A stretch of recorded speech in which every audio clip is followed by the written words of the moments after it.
tulikuwa tumejikuta tunatoka kwenye yale maisha ambayo tulijikuta tumezaliwa. Amen.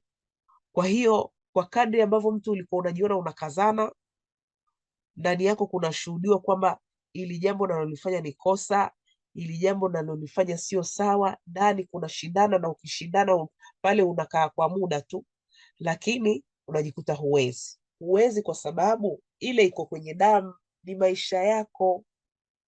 Ile haiwezi ikatoka kwa maana ya kusema unaenda unapiga magoti unatubu alafu unaondoka. Ile inaondolewa kwa kuzaliwa mara ya pili na kuishi maisha ya wokovu, ambayo sasa kwa lile neno kukaa ndani ndio linaendelea kututakasa. Amen. Kwa hiyo sasa, kwa tulivyojifunza katika uhalisia na utaratibu ule pale, tukajua ule mtiririko mzima wa maisha yetu ya kuzaliwa mara ya pili, maisha mapya, haleluya, kuishi maisha ya ufalme wa Mungu. Kumbe sasa ni vipengele, it's a process, ni stages, kwamba mtu anazaliwa mara ya pili. Haleluya. Tulijifunza kwamba kipengele kwa kipengele kwamba anabadilika asili. Amen. Anabadilika hiyo asili kwa maana ya anatoka kwenye ile asili ya kwanza. Haleluya. Anatengwa. Kutengwa na asili ya maisha ya kwanza, unaingia kwenye maisha ya pili. Haleluya. Hiyo sasa ni umezaliwa mara ya pili. Sinaonekana rahisi Umetengwa pap, umetengwa. Sasa kinachofuata sasa ni unaishi kwa kula. Amen. Kwa kulishwa neno.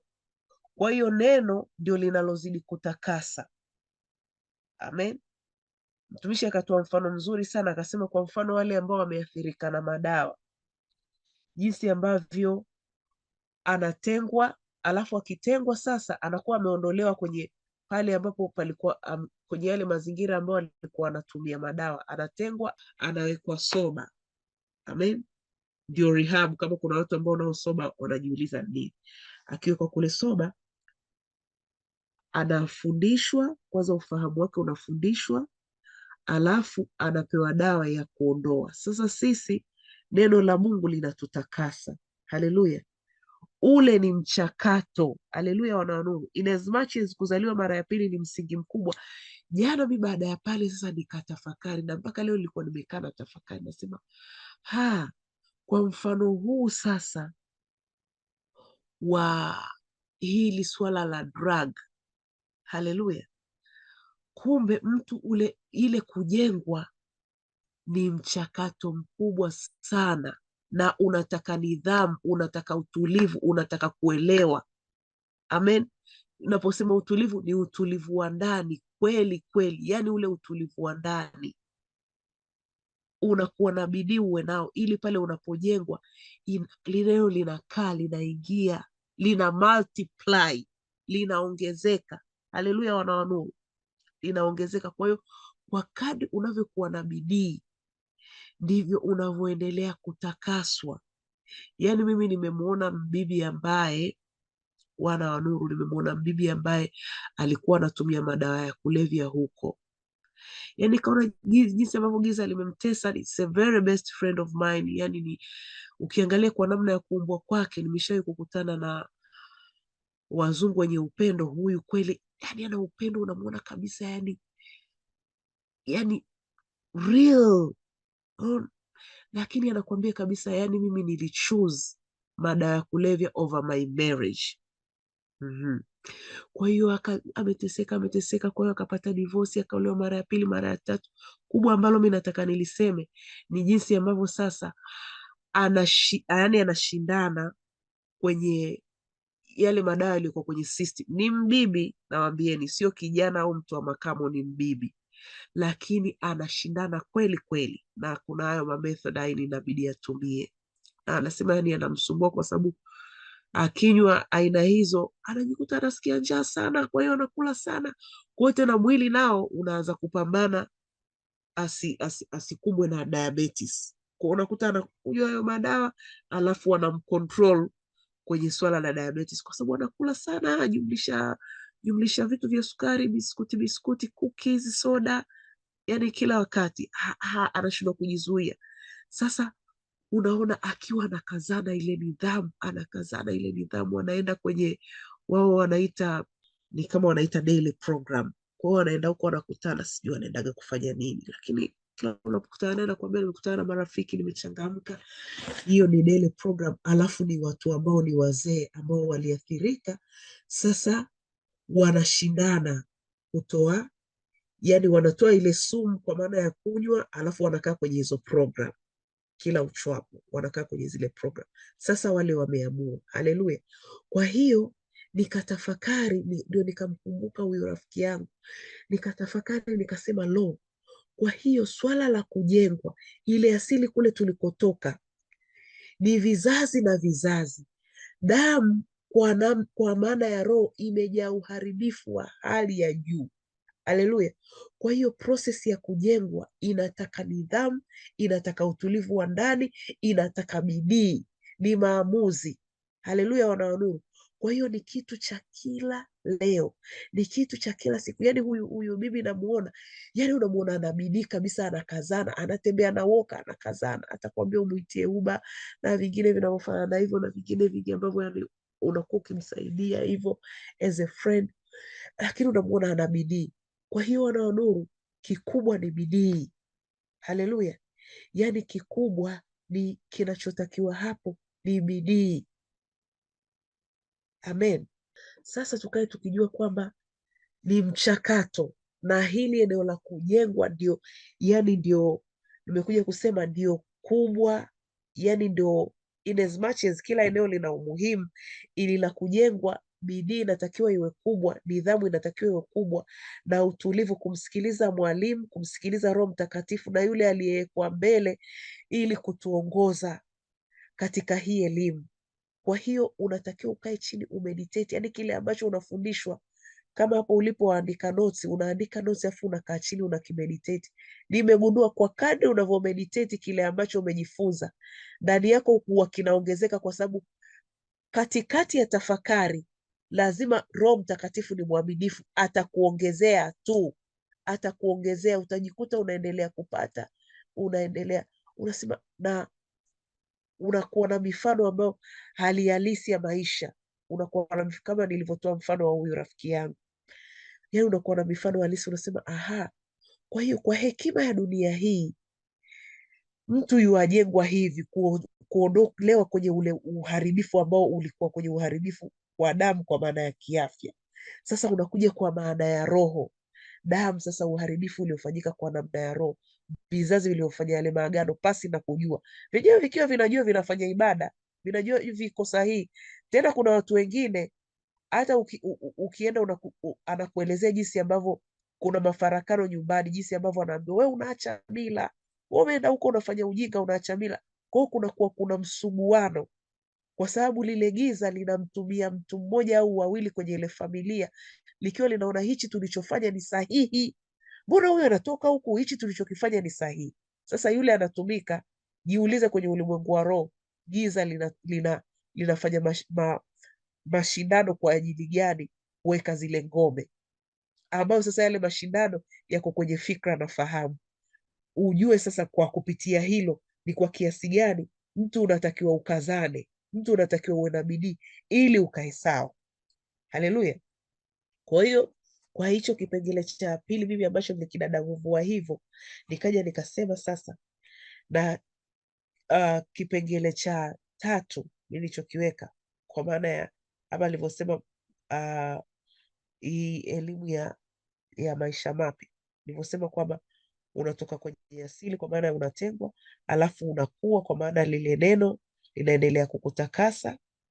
Haleluya. Alafu nikasema kwa kipengele cha tatu sasa, nikasema unaishi maisha yako ya nuru katikati ya maisha mengine. Amen.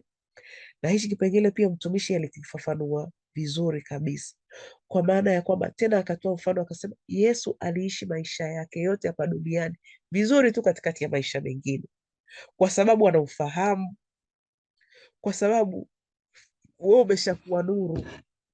Amen. Umekuwa nuru, umeshajengwa, uko na ufahamu.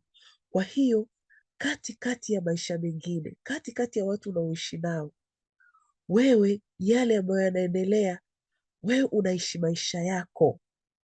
Amen. Unaishi maisha yako katikati ya maisha mengine. Haleluya. Ehe. Ukiangalia mpaka wanafunzi walikuwa wakishangaa, Yesu yuko, yaani walikuwa wanasemezana wao kwa wao, angejua yule mwanamke ambaye amempaka mafuta alafu yuko pale analia na mimi na machozi miguuni pake, angejua huyo yuko ABC. Ehe. Wanamshangaa, huyu anaongozana na huyu mtoza ushuru, mrushi, nini, dhulumati na vitu vinavyofanana na hivyo. Yeye ameumiza watu, yeye anaishi maisha yake katikati ya maisha mengine kwa sababu ya ule ufahamu aliokuwa nao. Haleluya. Kwa hiyo kitu ambacho kinamfanya mtu anapata shida, idha yale maisha mengine ambayo watu wanaishi yanampa shida, au akikaakaa mbele mbele yanammeza, yaani huku na kule, huku na kule, pap, yanammeza. Si maajabu hayo. Wewe ni nuru, wewe umezaliwa mara ya pili, wewe umekuwa umejengwa kwa neno, alafu maisha mengine badala wewe ndio nuru uangaze. Tumeambiwa sisi ni nuru ya ulimwengu. We badala uende uangaze, unaenda dumwi, giza linakuengulf kubwa, ambalo litafanya uishi maisha yako ni hapa kwenye kujengwa. Haleluya. In as much as tunaona ile kuzaliwa mara ya pili inaonekana smooth na fast, na ndio msingi mkubwa, na pap inakuwa imekamilika, mimi naona kabisa hichi kipengele, au kama mimi nilivyovidadavua, yani nimevisegment, ili la kujengwa, hili la neno ni likubwa na linahitaji bidii. Haleluya. Kwa hiyo pointi kubwa ni kwamba tunatakiwa tufahamu kwamba toba kama toba haiwezi kuishi maisha yake yenyewe. Haleluya. Toba inabebwa na haki ya kuzaliwa mara ya pili, na ukishaishi kwenye hiyo haki ya kuzaliwa mara ya pili, unaishi maisha mapya ambayo sasa yanakufanya ukae ujengwe, kwa maana ya kwamba umeshatoka kwenye, umeshakatwa kwenye lile shina la zamani, kuwekwa kwenye shina jipya. Sasa pale ni unakula vile vya shina jipya. Tulifundishwa kabisa, tukaambiwa kwamba ulivyotoka pale umewekwa kwenye shina jipya, ile asili bado unayo. Amen. Sasa yatokaje? Sasa yatoka kwa kujengwa, na hilo linataka bidii. Amen. Sasa mtu akae, yani tukae katika ufahamu kabisa ya kwamba dhambi tumejikuta pale, yani kutoka bidii ikiliweka vizuri, yani in as much as mtu unasema utafanya kila namna ya bidii kutoka pale, bila ufahamu wa kuzaliwa mara ya pili. Na mtu yoyote yani akikwambia ya kale yamepita, nimeokoka, ya kale yamepita, tazama yamekuwa mapya. Ehe. Sasa kama yamekuwa mapya, mbona maisha yako bado uko kwenye ile struggling, wakati ndani yako kile ambacho unakitamani hukioni, wakati ndani yako kile kitu ambacho unakitarajia hukioni, wakati we kabisa unakiri, unasema kabisa neno limesema utakusudia jambo nalo litatimilika kwako, nalo litakuwa. Mbona haiwi? Kama ni rahisi, mbona haiwi? Sasa inakuwa ngumu na matata kwa kiasi hicho. Hapo maana yake ni kwamba una ufahamu umekosekana. Ehe. Kwa hiyo ile hali ya ndani Na hilo swali niliuliza kwa sababu nami nilikuwa katika hiyo tafakari sana, ile hali ya ndani ya, maanake kuna hali ambayo mtu anakuwa anajihukumu mle ndani, akiwa anahesabia kwamba nilifanyia A, nilifanyia B, yani hata maamuzi ambayo uliyafanya yakakupelekea kwenye uharibifu au yakakupelekea kwenye matokeo ambayo yamekuwa ndio hiyo uharibifu, ambayo yamekupelekea kwenye majibu ambayo hayakuwa sahihi, au unajiona kuna ucheleweshaji ambao umetokea, au kuna hiyo tunaita matatizo yale, kwa namna yote ambayo utatafakari, utajilaumu, yani utatamani hata ujifanye kitu gani sijui, lakini ukawa ukijua ni ile asili ilikuwa inakufanya unafanya maamuzi hayo, ni ile asili. Yani unakuta mahali panakuwa pana tetemeko, yani kwenye, let's say ni kwenye ofisi, panakuwa pana mtikisiko, ule mtikisiko kweli, kwa namna ambayo utamwelezea mtu jinsi ambavyo yani ilikupasa ukaandika resignation ukaondokana na pale, utajiona uko sahihi kabisa yani, na utatoa vipengele na utaelezea yani utajiona uko sahihi kabisa, utadefend kila aina ya sentensi yako, kila aina ya hatua ambayo ulichukua, lakini kumbe ule mtikisiko wote, ile turbulence yote ambayo uliiona, kumbe maana yake ni nini? Maana yake ni ile asili ya pale ulipozaliwa mara ya kwanza, hii kazi lazima uondoke, hii kazi ni lazima uondoke, yani hii shule hautosoma, lazima uondoke, hichi chuo lazima uondoke, au ndoa, haleluya, au ndoa, utatoa kila aina ya point, yani utajidefend mwanzo mwisho, na mtu atakunja zake mikono ukiwa uko wajielezea, naelezea mwanzo mwisho. Lakini sasa hutakiwi kujihukumu katika hayo yote, kwa sababu yale yote yaliyotokea na wewe ukafanya yale maamuzi, sasa hivi unapiga mahesabu, yani kumbe ningekaa tu yani hivi, kaa hivi, huyu mtu angekuwa poa, yani ningekaa hivi ofisini ingekuwa poa. Nawaambieni, kwa namna yote uliofanya maamuzi, kwa namna yote ulivyoenenda, ile asili ya pale kuzaliwa mara ya kwanza ndio ilikupelekea pale. Sasa jiulize swali, na wengi wetu huku tuliokoka, mwingine na miaka 3, 4, 6, wengine mpaka hata 20, wengine yani mingi tu, kwa namna ambavyo mtu atajipa hiyo miaka. Lakini jiulize, ulivyookoka ukatubia dhambi ambazo ulitubia, ayumkini labda ulitubia kabla hata hujaolewa au hujaoa, kabla hujaanza shule, kabla whatever, how come yale maisha yalikuwa yanaendelea kuwa vile? Ina maana yalikuwa yako kwenye damu, na kama yalikuwa kwenye damu, unayaishi. Kwa giza linaendelea kukutomenti pale kwa haki, tena wewe tunaita ni kutomenti, lakini yani ni maisha yako, ilikuwa ya kupasa ufanye nini? Uishi. Kwa hiyo pasi na kujua, mbona nimetubu mbona nimetubu. Na wengine walikuwa wanauliza swali, anasema sasa mbona na sadaka nilitoa? Na kweli mimi kuna mtu anakuambia kabisa, huyu mtumishi, anakumbuka kuna mtumishi aliuliza juzi, akauliza kuhusu mtumishi ambaye anakuwa na ile swali, kama nalikumbuka vizuri, mtumishi ambaye anakuwa na kwenye ministry, huyu anakuwa na upako mkubwa wa kuponya magonjwa, wengine uchumi, akauliza hivyo, kwingine akauliza inakuwaje. Anyway, mi pointi yangu kubwa ambayo naiweka katika hapo, mtu anauliza swali kwamba huyu mtumishi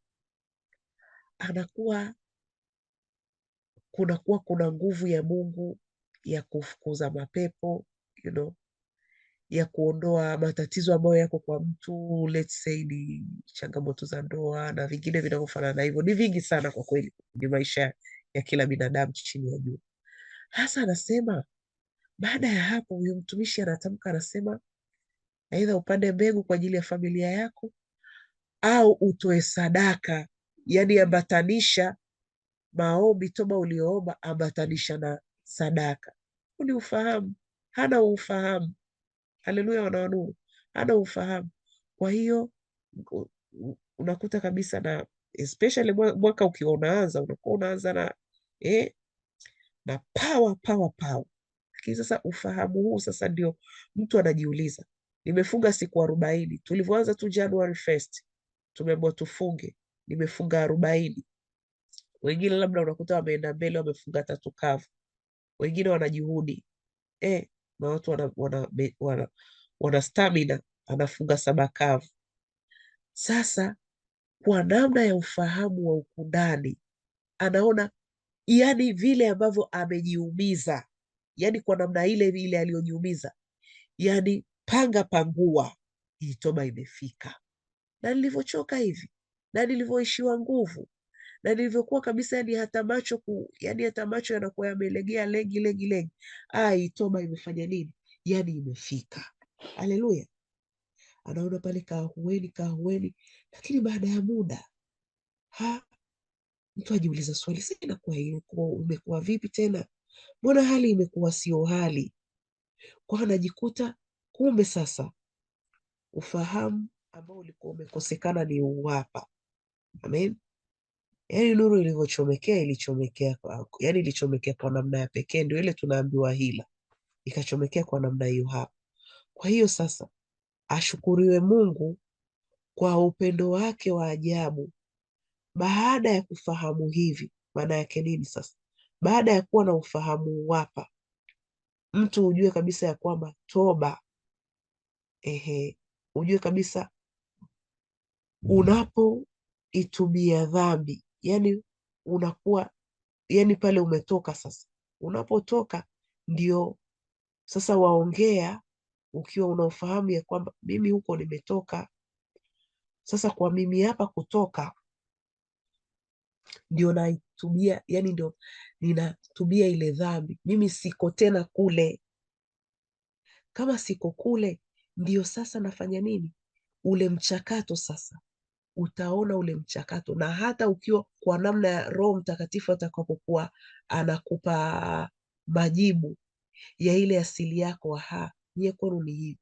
Kwa hiyo namna yako ya ukiri, namna yako ya maombi, unaomba ukiwa na ufahamu. Lakini kiukweli kabisa, ilikuwa mtu unaona makaburini, kwa maana ya madhabahu, unaona wafu, unaona umekaa kwenye kikao na wafu, hata majibu ulikuwa uelewi. Yani wewe ni kemea mwanzo mwisho. Wafu walikuwa wanakemewa hiyo kwa namna, sasa unawakemea, it's okay, si mbaya, lakini kwa haki ipi? Kwa ufahamu upi? Hapo ndio kulipokuwa kuna turudisha kwenye kutokuona matokeo. Haleluya, wana wa nuru, karibuni. Nataka nisome swali lililoandikiwa jana kutokana na somo la jana. Alisema hivi: kwa nini aliyezaliwa mara ya pili bado hutumika katika kuleta majaribu kwa yule ambaye amezaliwa mara ya pili? Je, hawajazaliwa mara ya pili au kuna giza bado lipo ndani yao? Hapa nilijibu kidogo, alafu wengine pia watajazia, kwa sababu hili ni somo lake kwa upana wake. Kwanza tujue vizuri kabisa kwamba kabla hatujazaliwa mara ya pili, giza lilitumiliki kama wana. Yaani kabla hatujazaliwa mara ya pili, giza lilikuwa linatumiliki kihalali kama wana. Ndio maana Yesu akasema, na nyinyi wa baba yenu Ibilisi. Yaani lilikuwa linatumiliki kama wanawake na kama watumwa wake. Ndio maana kila ambacho tulikuwa tunakifanya, mtumwa hana haki kwa anayemiliki. Ndio maana tulikuwa tunafanya vitu ambavyo hata huelewi umevifanyaje, kwa sababu lilikuwa linatumiliki kihalali. Tulikuwa ni watumwa wake, tulikuwa ni wanawake kabla hatujazaliwa mara ya pili. Kwa hiyo tulikuwa hatutendi vitu ambavyo tunavitamani, vile ambavyo au hata ukifanya matokeo yake tulikuwa tunayajua yanaisha. Kwa kabla hatujazaliwa mara ya pili, giza lilikuwa linatumiliki kihalali kama wana na kama watumwa. Kwa hiyo lilikuwa linafanya kila linachoweza kufanya kupitia damu. Ndio maana kuna dhambi mtu anakuwa anazifanya hata haelewi amezifanyaje. Mtu anajikuta ameua mtu kwa sababu yale maisha yapo kwenye damu yake. Yeye ni mtumwa. Wale waliosoma utumwa na stories za utumwa nafikiri wanaelewa, lakini haileti connection zaidi kama kwenye ulimwengu wa roho, kwamba kabla hujazaliwa mara ya kwanza wewe ulikuwa ni mtumwa wa giza. Kwa giza lilikuwa linakutumikisha jinsi lilotaka na lilikuwa linakumiliki kihalali. Yaani hata ulikuwa huwezi kukamilikiwa kihalali kwa zile sadaka na maagano yaliyofanyika ya vizazi. Kwa hiyo kabla hatujazaliwa mara ya pili, giza lilikuwa linatumiliki kihalali tukiwa wana kama watumwa. Tunapozaliwa mara ya pili, tunapozaliwa mara ya pili tunamilikiwa kihalali na nuru. Sisi tunakuwa watumwa wa Yesu Kristo. Lakini giza linageuka kuwa mjaribu. Yaani tunapozaliwa mara ya pili sasa, ule giza mara ya kwanza lilikuwa ni mwana na mtumwa wake. Sisi kwake ni wana na watumwa wake. Tunapozaliwa mara ya pili, giza linageuka kuwa mjaribu. Kwa hiyo haijalishi hata wote tuliopo hapa sasa hivi tukisema tumezaliwa mara ya pili, tumeelewa nini maana ya kuzaliwa mara ya pili. Giza kwetu kwa sasa hivi ni mjaribu. Kwa nini linajaribu? Linajaribu kwa sababu mbili. Kwanza, wewe ulishaondoka kwenye ufalme wake. Yaani ni mtu aliyeasi akaondoka kwenye ufalme. Kwa hiyo linafanya bidii ya kukurudisha kwenye yale maisha. Yaani linafanya bidii ya kunirudisha mimi kwenye yale maisha ambayo nilikuwa naishi kwanza, yale maisha ambayo yalikuwa yananimiliki. Kwa hiyo linafanya bidii ya kunirudisha, lakini kwa sababu sasa halina uhalali na mimi, linajaribu. Na kwa nini linajaribu? Kwa sababu ninapozaliwa mara ya pili natakiwa niwe nina ufahamu, nijifunze. Ndio hicho tunachokifanya. Hapana, ndio nilichokiongea dada Belinda, kwamba ukisha uzaliwa mara ya pili ni kama umejiunga darasani. Unapojiunga darasani, kama mimi leo nimejiunga kusomea unesi, natakiwa nisome. Nimezaliwa mara ya pili ndio kujiunga darasani. Sasa ile ufahamu ninavyojifunza kile nilichojiandikisha kwenye hilo darasa, ndio maana yake ninapata ufahamu wa yale maisha niliyojiunga, kwamba mimi nimejiunga sasa hizi maisha ya kuwa nesi. Nimejiunga maisha ya kuzaliwa mara ya pili. Kwa hiyo natakiwa nijifunze ili nipate ufahamu wa kile ninachojifunza kwa yale maisha mapya ambayo nimeanza kujifunza. Giza linakuja kuwa mjaribu kwa sababu linataka lijue. Sio tu linataka lijue, yani kwamba linataka linirudishe. Na linataka sasa nijue kwamba huku nilikohamia. Tunajua kabisa mtu anapojiunga shule ili ujue kwamba umeelewa. Na lazima na nuru yenyewe lazima ilimtumie, lazima pia na maisha niliyosoma wao wanafunzi wameelewa.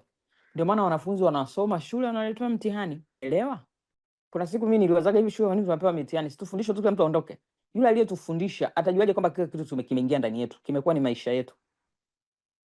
Hakuna ambaye angekuwa anajua. Na ndio maana tukishajaribiwa unajua kabisa kwamba hapa kuna la 7B na kuna la 7A na kuna 7Z. Kwa kule kujaribiwa ndio unajua kabisa kwamba hapa wanafunzi wamefika level ipi, wameelewa. Na ndio maana Yesu alipowafundisha wale wanafunzi ilibidi awajaribu kwa kujua kwamba hichi ninachowafundisha wamekielewa. Sasa kuna kujaribiwa kwa kupewa assignment na kuna kujaribiwa kwa kuulizwa maswali. Hapa assignment akamwambia haya, nendeni wewe, nenda kijiji hichi, Petro nenda kijiji hichi, sambaza. Mkafanya 1 2 3. Wakarudi wakamletea ripoti. Kuna wale mama people waliwafurusha, kuna wale waliofanya kazi vizuri. Alipowapeleka kule, aliwapeleka ili wakajaribiwa kwamba kile walichojifunza wamekielewa. Haikali. Mimi ni nani kwa hayo yote anayoongea kila siku nafundishana na nyinyi? Mmeelewa mimi ni nani? Sasa kwa upande wetu sisi, na Petro akatoa jibu. Kwa hiyo akajua hapa hichi ninachofundisha kimeingia. Maana yake kimeturejesha kwenye chanzo, kwamba tunapopata ule ufahamu inatuunganisha na chanzo chetu ambacho ni Baba wa mbinguni. Kule kwenye maisha ya giza, chanzo chetu kilikuwa ni giza. Kwa hiyo tulikuwa tunapokea maelekezo tu, unapata tu idea za giza tupu. Huyu mke huyu hafai kabisa, huyu wewe kaongoze mke mwingine. Yaani mawazo ya giza tu yanakuja automatic kwa sababu tumeunganishwa na chanzo. Kwa hiyo tunapozaliwa mara ya pili, tunaunganishwa na chanzo chetu kwa kupitia ufahamu, kwamba ule ufahamu tunaopata unatuunganisha na kile chanzo. Kwa hiyo Yesu akajaribu waone, Yesu akawajaribu kwa kuwapa maswali na akawatuma kwenye field waone kwamba kile walichofundishwa kimeingia ndani yao. Sasa Ibilisi anajaribu ili ajue kwamba huyu mtu ameunganishwa na chanzo au bado naweza nikaendelea hapa na shughuli zangu. Ndio maana sasa inabidi tujifunze, na ndio maana yale maisha ya kwanza ya kule tulikuwa tunasema tumeokoka, kila kitu kimeisha, unatubu na dhambi, unatona makamasi, unalia, yani dhambi mimi sifanyi tena. Ukirudi baada ya siku 3, yani huelewi imekuwaje. Kwa nini? Kile chanzo hamna kitu chochote ulichojifunza. Yani wewe ulikiri tu, ulisema tu kwamba yani mimi kwanza leo dhambi sifanyi, haya maisha siyataki, lakini hukuwa na ufahamu ukajua kwa nini unayafanya na unayaachaje. Chanzo bado kiendelea kufanya kazi. Kwa hiyo sasa nirudi kwenye swali lako vizuri kwamba kwa nini tunapozaliwa mara ya pili giza, tukizaliwa mara ya pili giza linaweza kwa nini giza linaendelea kututumia? Litatutumia kama mjaribu. Kazi zake, yani litajaribu lijue huyu mtu amejifunza, ameelewa. Na ndio maana ukisoma ile Mathayo 16 kuanzia pale mstari wa 21, ile story ya Yesu ambao alikuwa anaelezea kwamba mimi nitauliwa lakini siku ya 3 nitafufuka. Kamanda Petro akamchukua Yesu pembeni. Yesu, kumbuka kusudi lake lilikuwa nije kufanya mapenzi ya Baba hapa duniani. Na akawaeleza kabisa, mimi nimekuja kufanya 1 2 3. Nitakufa siku ya 3 nitafuka. Maana yake ni lile kusudi la Baba lililomleta duniani. Anawaeleza lile kusudi lake na amewafundisha, amewaelekeza vizuri. Kwa giza likajua kabisa kumbe huyu kazi yake ni hii. Sasa hapa lazima nimtumie mjaribu. Kwa hiyo giza likajua kwamba huyu lazima nimtumie. Kumbuka hapa sasa Petro ameshajua huyu ni mwana wa Mungu, na ndio aliyejibu lile swali kwamba wewe ni mwana wa Mungu, na akalipata vizuri kabisa. Kwa lugha nyingine tunasema Yesu alishazaliwa mara ya pili, alikuwa ni mwana wa Mungu na anamwamini Yesu ni mwana wa Mungu na anajua yeye ndio mkombozi waliokuwa wanamsubiri, na yeye ni kiongozi, na yeye ndio alikuwa kiongozi wao. Yesu anawaelezea kusudi la kuumbwa kwake. Maana yake sasa wote pale tunaweza kusema kwamba sasa wote pale ni watu ambao walikuwa wamezaliwa mara ya pili. Kwa sentence sasa, nikichukua sentence ambayo imeulizwa, anamuelezea mwenzie kabisa kwamba mimi nimeletwa hapa nifanye 1 2 3. Giza linasikia kwamba huyu amekuja kufanya 1 2 3, ngoja sasa nimtest. Petro anamchukua pembeni, anaanza kumkemea, anamwambia hasha Bwana, haya hayatakupata. Sasa kama hebu pata tu kwa picha ya kawaida kwamba mimi unaniambia kwamba mimi Mungu kusudi langu alionipa ni 1 2 3. Mimi ni mpendwa mwenzio kama tunavyotumia sentences. Nakueleza kabisa kwamba mimi Mungu amenileta 1 2 3 nifanye 1 2 3. Halafu nakuvuta pembeni na kuambia hivi, apostle, haya mambo hayatakupata kamwe. Kwa hali ya kawaida tu, unajua mimi wakati nalisomaga hili neno kwa ile ufahamu wa mara ya kwanza, sikuelewa kwamba kwa nini Yesu alimkemea. Sasa hivi ndo naelewa kwamba kwa nini Yesu alimkemea. Yani Yesu mbona is very rude. Kwa nini alimkemea? Mbona alikuwa anamkataza na kitu kibaya? Jibu alilompa Yesu sasa, akageuka akamwambia Petro, nenda nyuma Shetani, kikazo kwangu, maana huyawazi yaliyo ya Mungu bali ya wanadamu. Kwa hiyo sasa akajua kabisa hapa giza limekuja kama mjaribu. Limemtumia nani? Petro. Petro akashindwa kutoa majibu, lakini yule aliyejaribiwa akatoa majibu. Kwa hiyo mimi nikiwa kwa sababu swali lako limesema wapendwa wawili wanajaribiana, kwamba giza linajaribu, lakini yule aliyejaribiwa wa upande wa pili akajua kabisa, kwa sababu giza haliwezi kufanya jambo lolote, nuru haiwezi kufanya jambo lolote. mpaka litumie kiumbe. Ndio maana Ibilisi alitumia nyoka. Kwa hiyo watu wanafikiri nyoka ni Ibilisi. Yule nyoka ni kiumbe tu kama viumbe wengine, ila giza lilimtumia yeye kwa sababu kwenye mazingira yale yalikuwa yanapatikana. Kwa hiyo giza linaweza, ndio maana kuna sehemu watu wanatumia fisi, wanatumia paka, wanatumia, yale ni viumbe giza linatumia, kwa sababu giza ni roho, lazima litumie kiumbe. Haliwezi, linatumia watu, haliwezi kufanya kazi lenyewe. Roho ikitembea hapa huwezi kuiona, au ukisikia roho inaongea hapo, mimi nimekoja, huwezi kuelewa. Unaweza kujua labda hizo zina nini tu, lakini atakuja mtu, kwanza utatishika, lakini akija mtu mzima huwezi kuelewa. Sio kirahisi wewe kujua kwamba hili ni giza. Unajua ni mtu, na kwa asili roho haiwezi roho lazima itumie mtu. Kwa hiyo lilimtumia Petro kwa kujaribu, sio kwa kumiliki, kwa kujaribu, kwa sababu chanzo chake hakikuwa giza, chanzo chake kilikuwa nuru, lakini ilibidi lijaribu lione hii huyu ambaye anatakiwa kujaribiwa, kwa sababu sasa Yesu alikuwa anazungukwa na nani? Labda ndio swali, kwamba ndio mtu anasema mimi na mume wangu wote sasa, kwa mfano mimi na mume wangu wote tutajifunza mambo ya nuru, lazima na yeye kuna muda ageuke mjaribu.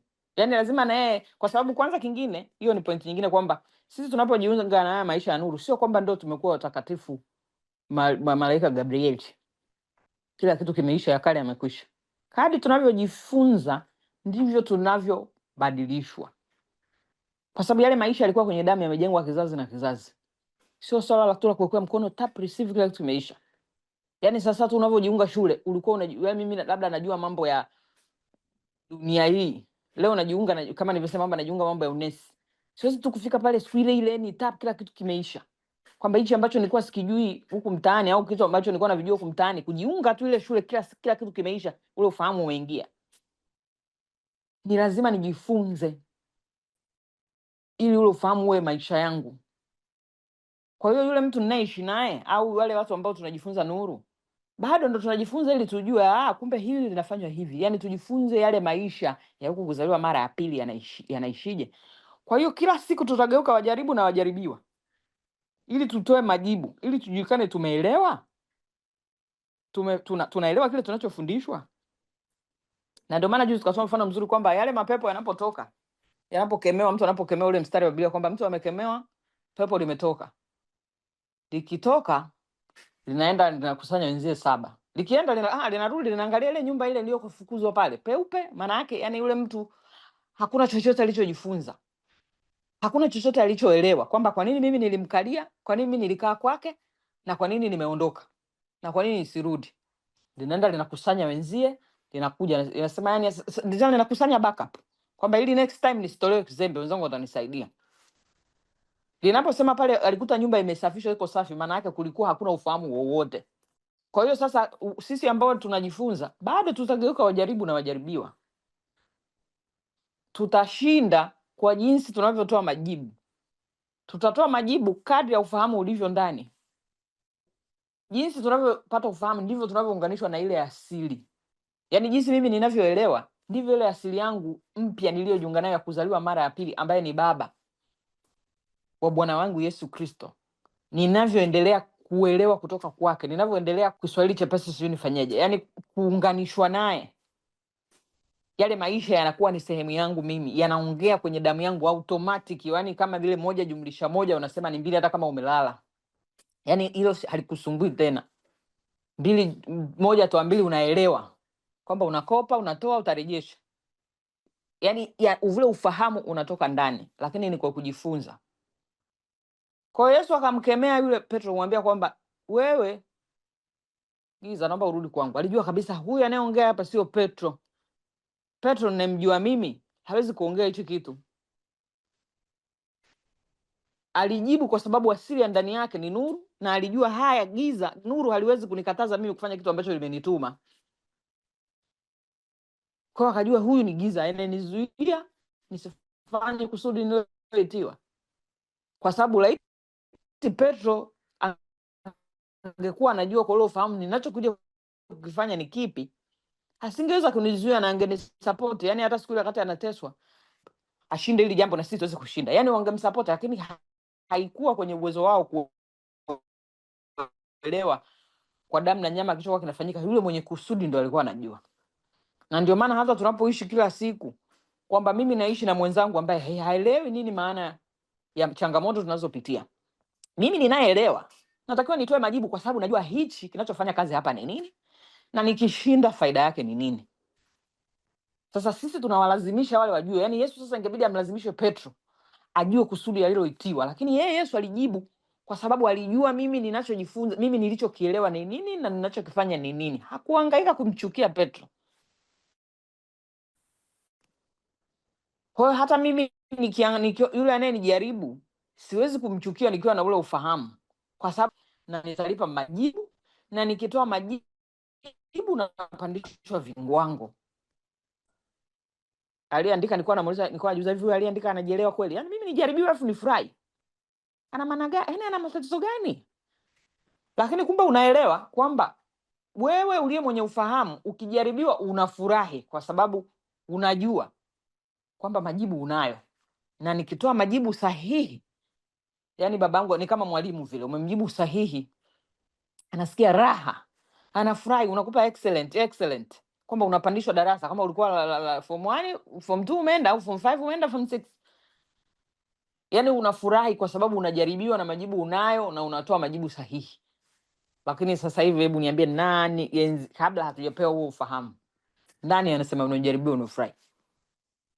Kwanza ndio tulikuwa tunawakata na kuwaua na kuangamiza, sababu tunaona hawa yani hawajielewi. Na ile mstari wanaosema kwamba yule anayejaribiwa bora afungwe lile sijui jiwe atupwe chini, ndio unaelewa saizi kwamba unapojaribiwa ukakosa majibu ni kitu kibaya sana.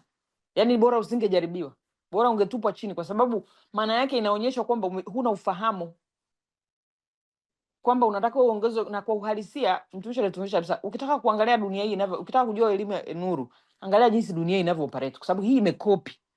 Hata giza linachofanya limekopi, kwa sababu giza lilikuwa ni nuru iliyoasi. Kwa hiyo hakuna kitu kilichokuwa linajua zaidi ya kukopi kile kilichokuwa kinaona baba anafanya. Kwa hiyo hata dunia hii inacho operate, hakuna inachoweza kuoperate zaidi ya kukopi nuru au giza inachofanya, ndio ikaleta.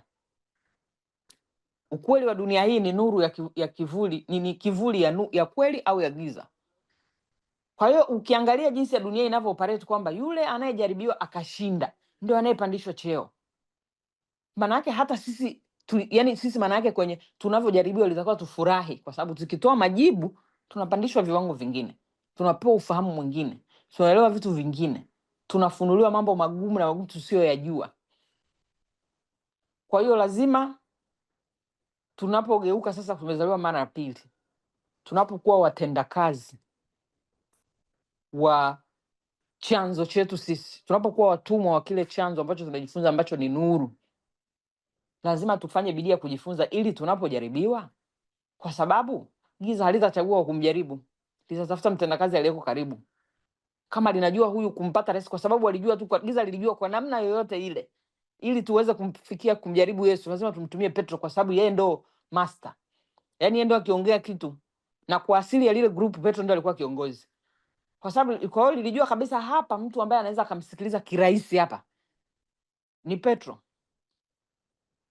Kwa hiyo giza linaangalia hapa saizi, muda wa kujaribiwa ni nani? Helen. Okay, mtu wa karibu hapa anaweza kumfikia kirahisi ni nani? Ni mama, ni mume, ni baba. Sasa awe ana ufahamu au anafahamu. Sasa akiwa na ufahamu ndio uzuri wake. Kwa mfano mimi kujifunza naongea na ndugu zangu kwamba tukiwa tuna ufahamu, uzuri wake sasa, yani wote tulikuwa tunajifunza ufahamu wa nuru. Maana yake giza likija kwako, wewe utajua kabisa hili hapa, hili giza hili linanitumia mimi kama mjaribu. Kwa maana yake kama Petro angekuwa na ule ufahamu wa kile kiwango, angejua kabisa hili giza hapa sasa linaanza kulitumia mimi. Sasa hizi ni mjaribu, linataka nitumia kama mimi kama mtendakazi. Siwezi kulipa nafasi. Angelinyamazisha kule kule.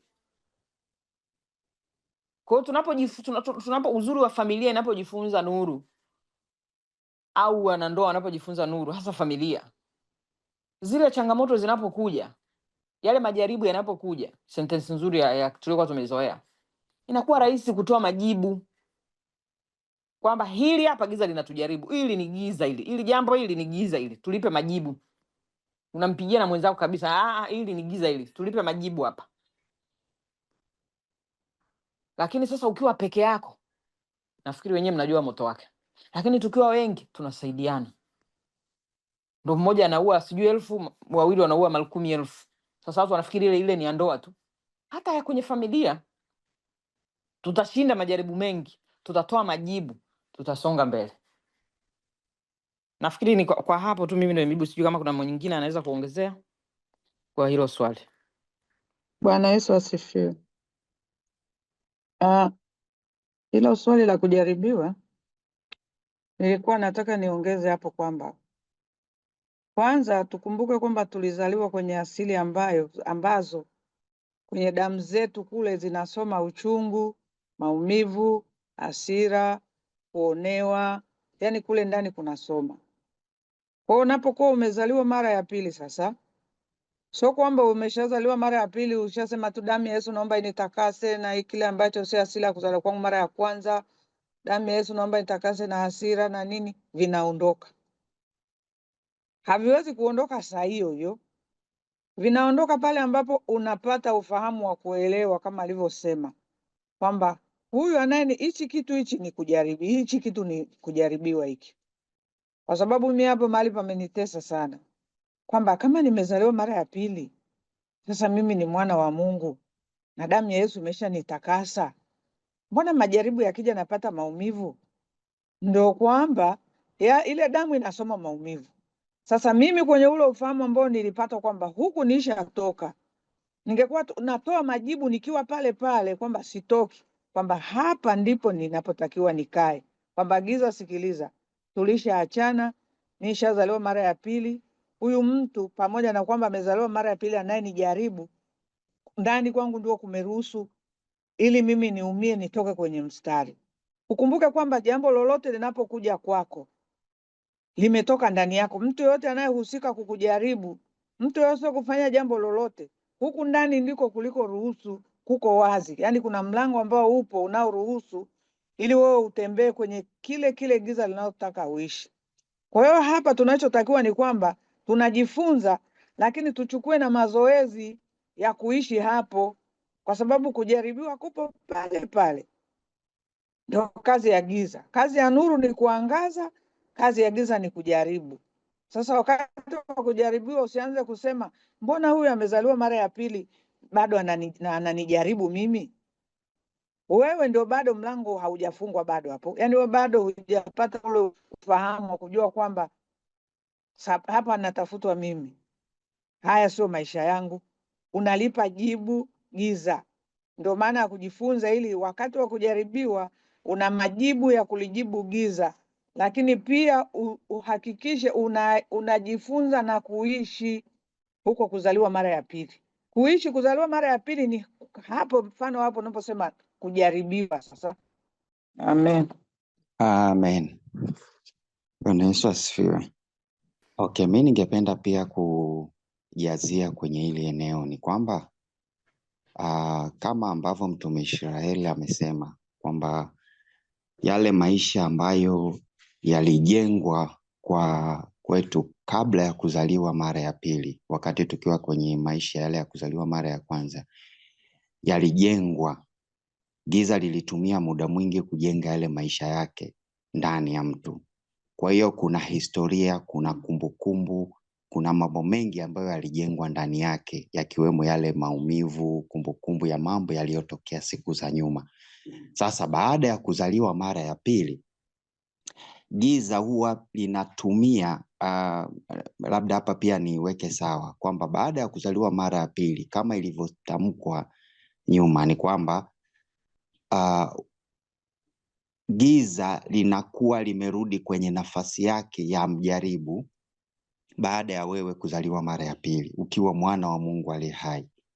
Kwa siku zote giza litakuwa linatumia namna zozote linalozoweza ili liweze kurejesha rasilimali yake, yaani wewe uliotoka kule kwenye kizazi cha asili ya kuzaliwa mara ya kwanza, wewe uliyetoka gizani sasa upo nuruni, linapambana ili iweze kurudisha. Kwa hiyo wakati wote litaweza kukujaribu kwa kutumia ile historia na zile facts zijengwe ndani yako ili wewe uweze kutoa maamuzi na kuweza kuliruhusu giza ama kulipa ushirikiano giza ili liweze kufanikisha lile linalokitaka kwako. Kwa hiyo sio kwamba giza litatumia tu namna ya ajabu, hapana, litatumia zile zile fikra na mawazo na kumbukumbu ambazo zipo za nyuma, ili liweze kutumia, ili wewe uweze kulipa ushirikiano katika kufanikisha ile nia yake ya kuweza kumrudisha au kumtumia yule mtu au kukutumia hata wewe. Sasa kwa swali lilivyojengwa ni kwamba je, yule mtu wa nuru anaweza katumika kama kumjaribu mwingine wa nuru? Kwanza, kitu cha msingi ambacho tunatakiwa tukumbuke ni kwamba siku zote na mara nyingi giza linatumia uhusiano katika kufanikisha jambo lake kwa urahisi. Kwa hiyo kama ni kwenye ndoa, likitaka kuleta ujaribu litatumia uhusiano. Kwa maana mke anaweza akatumika katika kumjaribu mume, au mume anaweza akatumika katika kumjaribu mke, kwa sababu hiyo ndio namna rahisi sana inaweza kunasa. Ama mkwe ama wifi ama shemeji, hii namna ya uhusiano inaweza ikatumika rahisi sana katika kujaribu kwenye ndoa. Ama mtoto inaweza ikatumika kama njia rahisi ya giza kumjaribu mtu mwingine yote katika ule uhusiano. Ikija kwenye kipawa pia inaweza ikatumia bosi kazini, ama inaweza ikatumia mfanyakazi mwenzio, ama inaweza ikatumia mfanyabiashara mwenzio kukujaribu. Haijalishi kwamba hawa watu wawili wote wamezaliwa mara ya pili, lakini inaweza katumika yeyote. Sasa yule anayetumika, maanake giza limetumia namna ya fikra na mawazo kwa kumbukumbu au kwa historia ama kwa facts zozote zilizopo, likatengeneza mawazo au likatengeneza namna ya kutumia ili aweze kujaribu wewe. Sasa hii inaweka ufahamu ili ujue kwamba hata wewe uliyezaliwa mara ya pili, usipokuwa makini kutumia ufahamu ulionao, ama usipoongeza bidii kuongeza ufahamu, giza linaweza kutumia wewe kwenda kumjaribu mtu mwingine.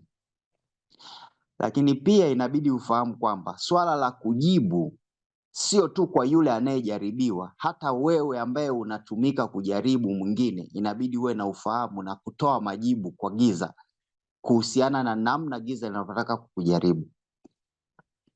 Kwa hiyo hii burden ama hili swala la kwamba nani atoe majibu, sio wewe unayejaribiwa, hata yule ambaye anatumiwa na giza kumjaribu mwingine, kabla haijafikia hatua ya kumjaribu mwingine au baada ya kupata ufahamu, inabidi ulijibu giza kuhusiana na namna linavyotaka kukutumia kumjaribu mwingine.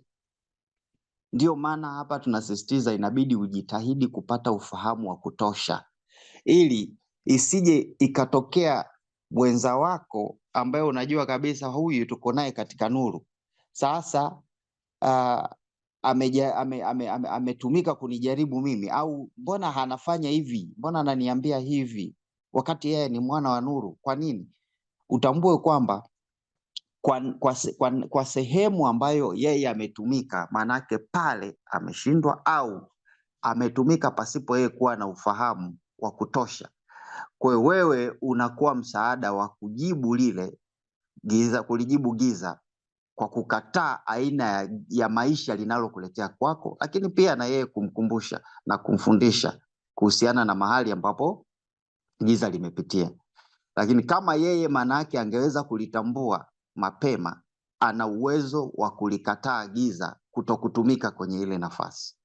Naweza nikachukua mfano tu mdogo, na huu mfano mdogo pia naweza nikaongezea kwamba utambue vita vya roho, uwanja ambao unatumika ni katika fikra na mawazo. Sasa kumbuka, kule katika maisha ya giza ambayo umewahi kupitia, umeshawahi kuona labda kwa mfano kwenye ndoa, kuna mwenza alishawahi kufanya jambo ambalo ni baya. Kwa hiyo sasa mmezaliwa mara ya pili, mnaishi maisha haya mapya, mko katika kujifunza na kukulia wokovu. Kwa hiyo giza linaweza likaja kwako likaleta wazo kwa kukuambia kwa kukupa facts kwamba kuna jambo hili na hili liliwahi kufanyika, huyu aliwahi kufanya, aliwahi kutenda hivi wakati wa nyuma, lakini kwa mazingira unaona hii, huyu anataka kurudi kwenye yale maisha, au huyu anataka kutenda jambo lile lile baya. Kwa hiyo fanya hivi, zuia hapa. Sasa hayo ni maelekezo ya giza yanayokuja katika fikra na mawazo. Sasa wewe ukianza ukikubaliana na yale mawazo mabaya au aina ya mawazo ya fikra zisizo sahihi juu ya yule mwenza wako, tayari umewekwa kwenye mtego.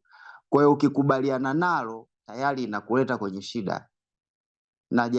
Najaribu kutengeneza mfano ambao unaweza ukawa angalau unakaribia uhalisia, ili kutusaidia kwamba hata wewe ambao umezaliwa mara ya pili na unaishi maisha mapya unaweza ukatumika. Kwa hiyo usipokuwa na ufahamu, utaingia kwenye mtego wa kushirikiana na giza katika kumjaribu mwenza wako, au kutumika kama kutumika kama mtendakazi wa giza kwenye ile familia ya kwako, ama kwenye ule uhusiano ulionao. Lakini kama una ufahamu wa namna hii, inakuwa rahisi wewe kulikataa giza na kusema hayo sio maisha yangu, mimi nimezaliwa mara ya pili, ili udumu kwenye nafasi yako ya kutokutumiwa na giza kama mtendakazi wa giza. Kwa hiyo hapa nitaka niliweke sawa kwamba ni pande zote mbili zinaweza kulizuia giza kwa ufahamu, kwa kudumu kwenye maisha mapya ya nuru, haya ambayo tunajifunza na yale ambayo Roho Mtakatifu atazidi kutufunulia siku hadi siku katika kila maeneo yote ya maisha yetu. Inaweza ikawa katika upande wa ndoa, inaweza ikawa upande wa kipawa. Lakini pia tukumbuke hata mtu wa nuru anaweza akatumika kama mtendakazi, na hii nimeiona sana na inatokea sana, hasa kwa mfano mmoja wapo akiwa mgonjwa. Huwa mgonjwa sana, unakuta kwamba hata mtu wa nuru inafikia hatua yeye kwa ndani anakata tamaa. Yeye pia anashiriki kwa kumwambia hapa kwa kweli hapa kupona sio rahisi. Hapa kwa kweli hapa ugonjwa huu ndugu yangu, ugonjwa ni hatari sana. Yaani kwa namna ya fikra na mawazo, mtu wa nuru unaweza kutumika kulipa nguvu giza, ama ukatumika kama mtendakazi katika kuvunja nguvu ya uponyaji au ya msaada, au kudidimiza imani ya yule mtu ambaye yuko kitandani pale mgonjwa. Hiyo inatokea sana na mara nyingi wanasema giza huwa linaweza likamtumia mtu kwa namna ambayo, yani kwa namna ambayo inaweza ikawa ni ngumu sana kufahamu kama mtu hutadumu kwenye kweli ya nuru na kudumu pale ukitegemea sana msaada wa Roho Mtakatifu katika kila hatua. Ndio maana kunasisitizwa sana kujengwa neno la Kristo liwe kwa wingi ndani yako, ili hata inapotokea namna ya kutaka kutumika kama mtendakazi wa giza ama kujaribiwa, basi iwe rahisi kupata msaada wa Roho Mtakatifu kupitia neno lake ndani yako na kuweza kulishinda giza. Natumai kwa maelezo haya nitakuwa sijawachanganya. Natumai nitakuwa nimeweza kufafanua zaidi kwa pande zote mbili, mjaribiwa na yule ambaye anatumika kama mtendakazi wa giza. Kwa hiyo wote mlio wana wa nuru ambaye mmezaliwa mara ya pili, wote mnatakiwa kuwa na bidii, na pia kila mmoja ana uwezo wa kulizuia giza kwa namna ya ufahamu pale anapotaka kutumika au kujaribiwa. Bwana Yesu asifiwe. Amen. Kuna jambo ambalo nilitaka nilifafanushe, yani kuna kupitia mtumishi Helen amefundisha juu ya ulikuwa unaelezea juu ya ule, hebu nikumbushe tena kile ulichokuwa unaelezea, kwa sababu na kitu nataka nifafanusha.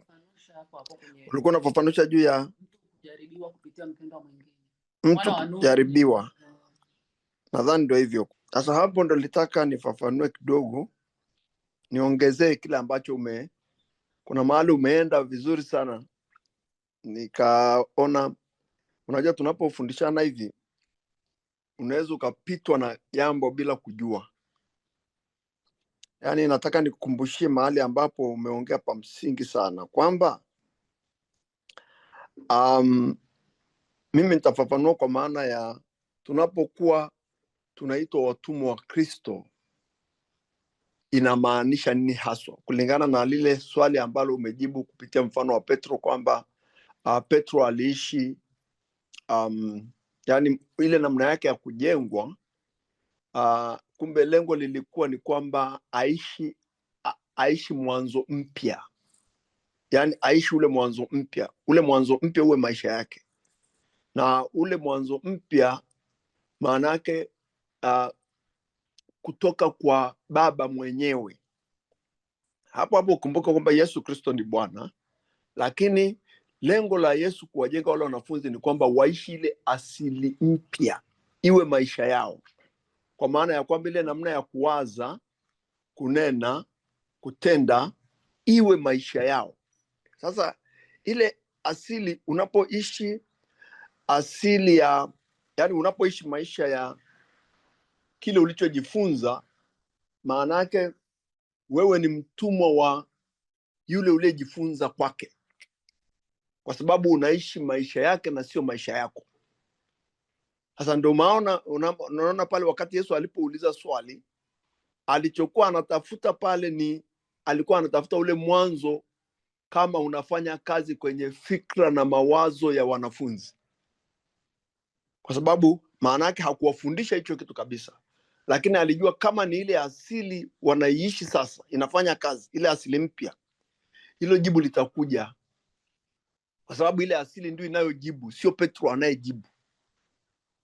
Ile asili ndio inaleta majibu, kwa sababu ndio maisha mapya. Manake hana uwezo wa kuaccess mahali pengine kwa muda ule, yani manake anaishi maisha mapya, mwanzo mpya, shina jipya.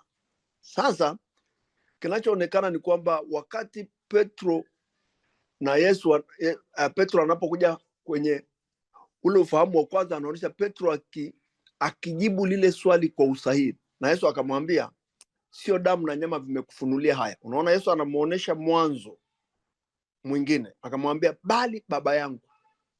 Maanake pale Petro aliishi maisha mapya, lakini anaonyesha ni kwa kitambo tu, kwa sababu wakati anapokuja kuongea tena na Yesu anamwambia yani hayo yote hayawezi kukupata. Unaona pale Yesu anamjibu Petro, anamwambia rudi nyuma yangu Shetani. Maana yake Petro amehama, ameenda kwenye mwanzo mwingine, Maana yake nini? Nilichotaka nifafanushe hapa na kila mtu akielewe sana ni kwamba tulipokuwa tunafundishana kwamba sisi tunapokuwa tumezaliwa mara ya pili tunakuwa wana wa Mungu, alafu Yesu anakuwa naye ni mwana wa Mungu kwa maana ya mzaliwa wa kwanza. Tunaenda hatua ya pili, sisi tunakuwa watumwa wake na yeye anakuwa bwana wetu. Hicho nilitaka nifafanushe, hicho kipengele cha bwana. Maana yake ni kwamba yeye anapokuwa bwana, sisi tunakuwa watumwa wake. Maana yake mawazo yetu yalikuwa yamejijenga katika namna ya kumtumikia.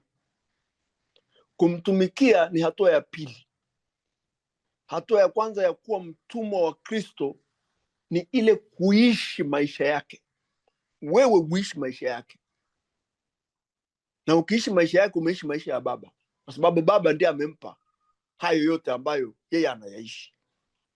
Maana yake nini? Ndio maana unaona Petro alipohama, Yesu alimkemea pale pale, lakini pale alipojibu sawa sawa, Yesu alimwambia sio damu na nyama vimekufunulia haya. Unaona, anaonesha maisha mawili kwa mtu mmoja kwa nyakati tofauti, kwamba ile namna yetu ya kuwa watumwa wa Kristo sio swala la utumishi, weka pembeni, ni swala la kuishi, kwamba hayo mawazo unayoyaishi, hayo matendo unayoyaishi, hayo maisha unayoyaishi ni ya mwanzo upi.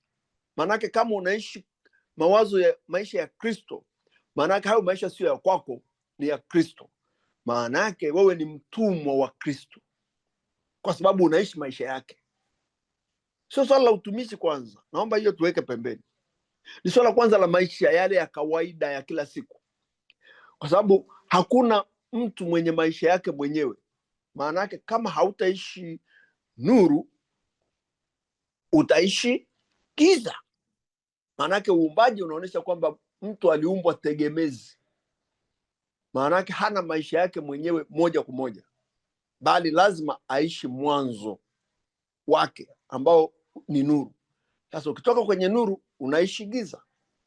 Sasa kile kipengele cha kuwa watumwa wa Kristo, maana yake ni kwamba sio swala la utumishi kwanza, ni swala la uhusiano kwanza, kwamba unakuwa mtumwa wa Kristo kwa sababu unaishi mawazo yake, unaishi maisha yake. Sio utumishi. Unaishi maisha yake, unaishi mawazo yake, unaishi matendo yake. Ndio maana Yesu alipokuwa hapo ulimwenguni anasema, mimi sikufanya jambo lolote isipokuwa nimemuona Baba akifanya. Maanake naye alimkuwa mtumwa wa baba yake, kwa sababu hakuishi maisha yake bali ya baba yake. Ile tu ndio kipengele cha kwanza kinachokufanya kuwa mtumwa. Sisi swala la utumwa tunageuza. Hata mimi mawazo yangu mengi kwa asilimia kubwa yamejikita kwenye utumishi, kwamba mimi sasa ninapozaliwa mara ya pili na kuwa mtumwa wa Kristo. Kwa hiyo sasa namtumikia Kristo kwa mwanzo upi, kwa mawazo yake. Huwezi ukaitumikia serikali ambayo hauna maisha yake. Yaani maana yake huwezi ukawa mtumishi wa serikali kama serikali haijakupa lugha yake, maisha yake na tabia yake katika hilo eneo. Unapoishi yale maisha na wanapoyaona kwako kwa kukupima na kukujaribu na kuona ni sawa, ndipo wanapokupa kitu cha kufanya. Maana yake ukienda pale kufanya kile kitu, maana yake sio maisha yako utakayoishi kwenye ile kazi, utaishi maisha ya huyo ambaye ni mwanzo wako na sasa amekupa wajibu wa kufanya. Kwa sasa kimsingi ni kwamba ile namna yetu ya maisha mapya imelenga, hatua ya kwanza kabisa ni ile namna ya kuwa mtumwa, kwa maana ya kuishi mwanzo mpya, na ule mwanzo uwe maisha yako ya kila siku. Ndio kile Yesu alichomwambia Petro kwamba sio damu na nyama vimekufunulia haya. Maana yake Petro alijibu kitu ambacho Yesu hajawafundisha kama mwalimu wao. Hasa Petro alipata yale majibu, ilionyesha wazi kwamba Petro alipata yale majibu kwa sababu alikuwa anaishi mwanzo mpya. Na alipoenda mbele kwenye siku nyingine na katika mazingira namna nyingine, alipohama, Yesu alimuonesha pale pale kwamba Petro, umehama, sio yale maisha unaishi tena. Sasa hapo uendikawa ni damu na nyama unaishi, kwa sababu hayo mawazo hayatoki kwenye ule mwanzo ambao unatakiwa kuishi wakati wote kama maisha yako.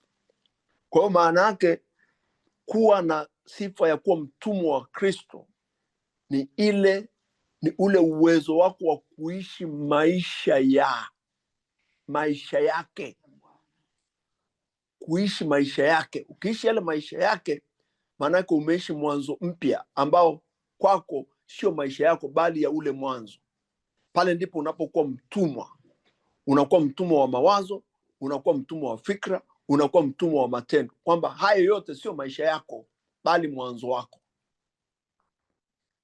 Sasa unapokuja kwenye maisha mapya sasa, maanake ili uweze kuadapti yale maisha, maanake unahitaji kwanza uwe na ufahamu wa kwamba unaoonyesha kwamba hivi lengo la kujifunza haswa ni nini?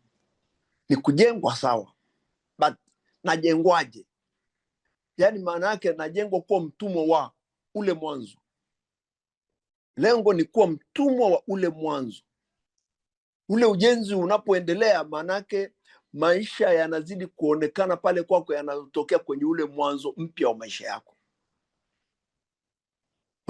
Unazidi kubadilika, na unapozidi kubadilika,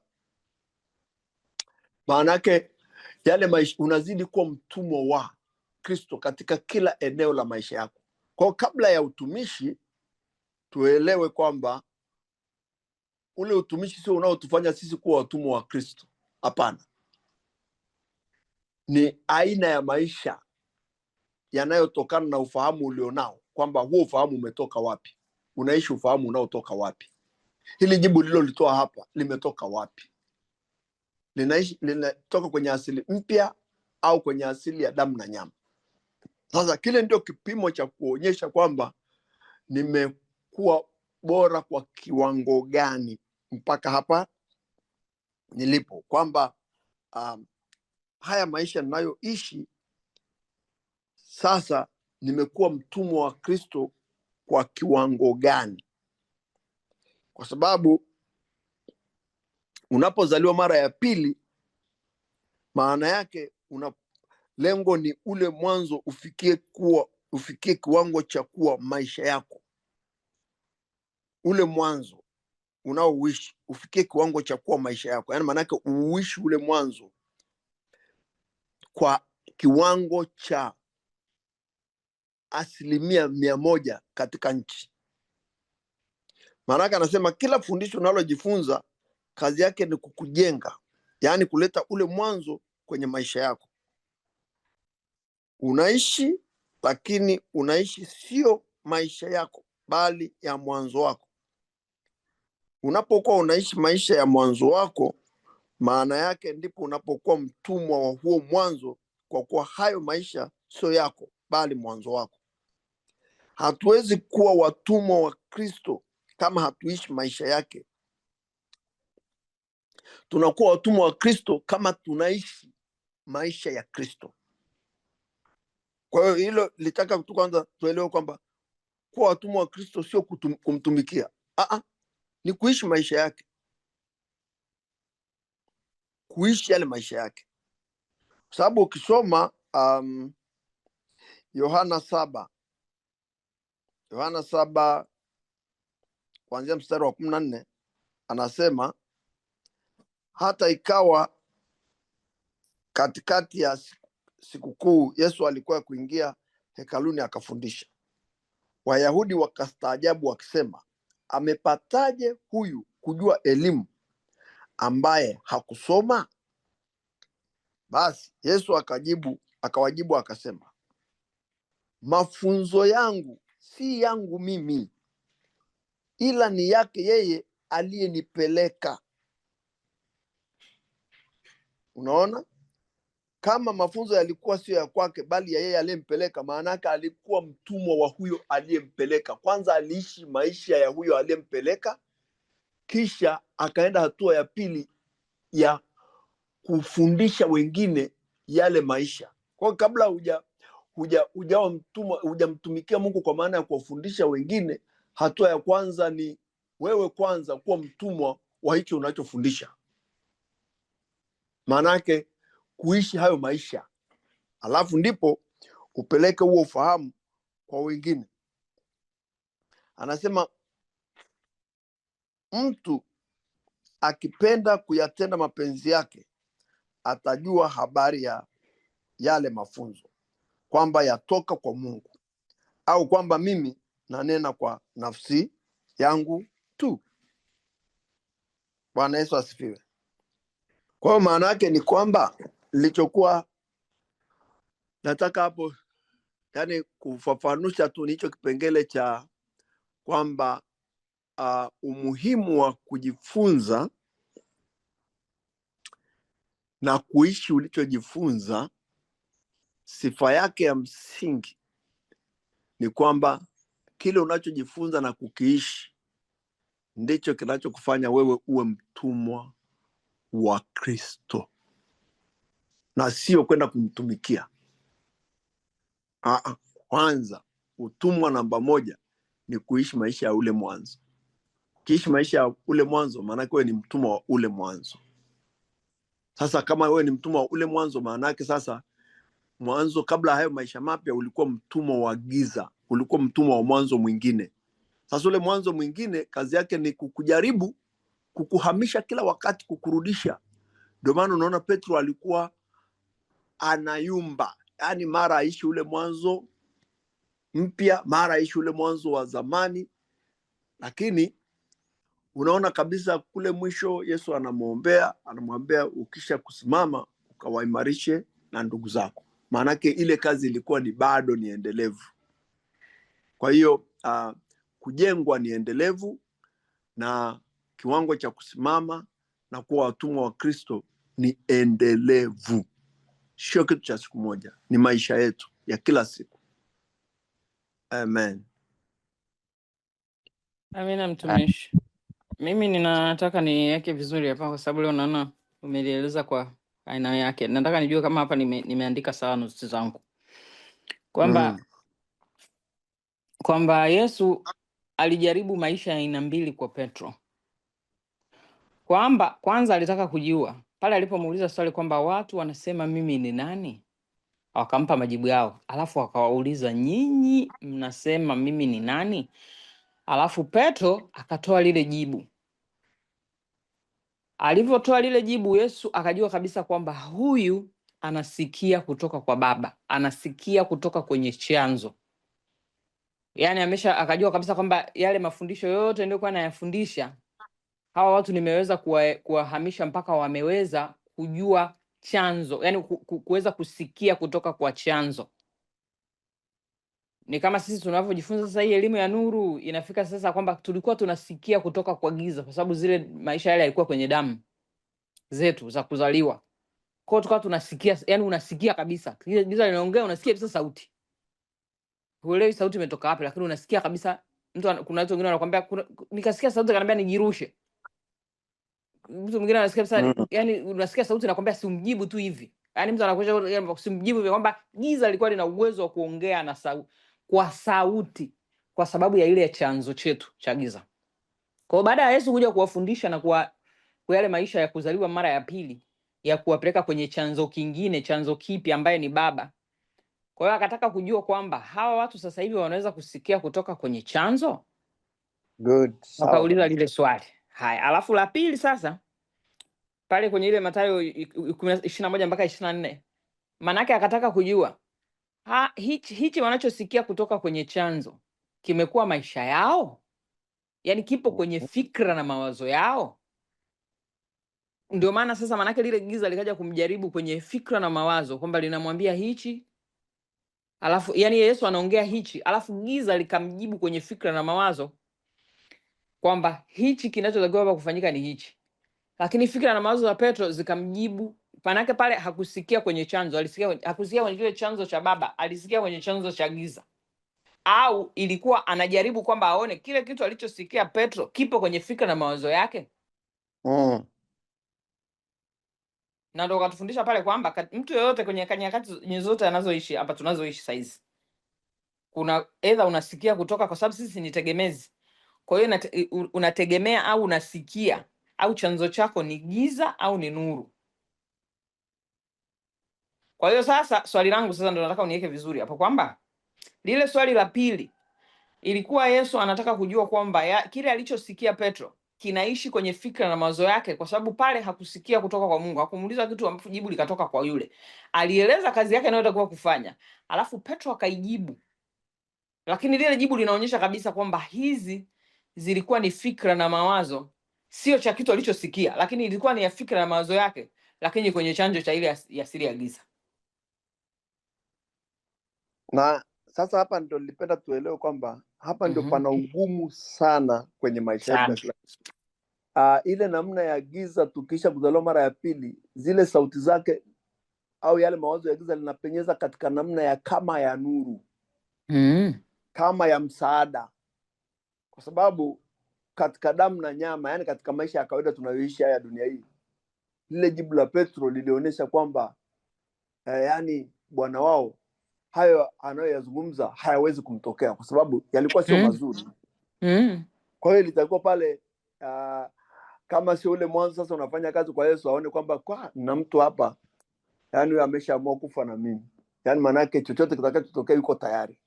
Lakini ni nini kilicholeta challenge pale? Ni mwanzo, kwamba mwanzo wa Yesu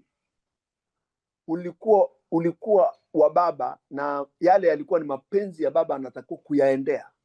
Lakini angalia jibu la Petro lilivyo zuri kwenye yale uhusiano wao kama mwalimu na mwanafunzi wake, kwamba hao wanafunzi sasa hivi wako tayari kwa lolote, kwamba hata mabaya hayatanipata. Sasa yale mawazo yalikuwa ni mazuri sana, lakini yalitoka wapi? Unaona ule mwanzo, kwa sababu Yesu alidumu kwenye mwanzo wake wakati wote. Petro ndo alikuwa anahama na kurudi pale. Yesu akamuonesha kwamba Petro, hapo umehama. Na sio kwamba alimuonesha tu kwa kumfundisha, alimuonesha kwa kumkemea kwamba unaishije giza wakati siku chache tu zilizopita ulikuwa unaishi nuru. Usihame, dumu kwenye nuru, dumu kwenye mwanzo wako mpya. Sasa unaonesha kwamba yale ni mazoezi. Kwa sababu haya maisha tunayoishi saa zote, jambo linapotokea giza litafanya haraka sana kuleta njia rahisi na nyepesi na nzuri, lakini ukitulia utasikia jibu la Roho Mtakatifu likwambia kwamba hiyo ni sauti ya giza, ingawaje inapendeza sana na inaonesha ukweli ambao kama ni ukweli wa nuru, lakini Roho Mtakatifu atakuambia kwamba hiyo ni sauti ya giza kabisa. Na hicho kitu nazungumza hivi kwa maana ni kitu ambacho kimenitokea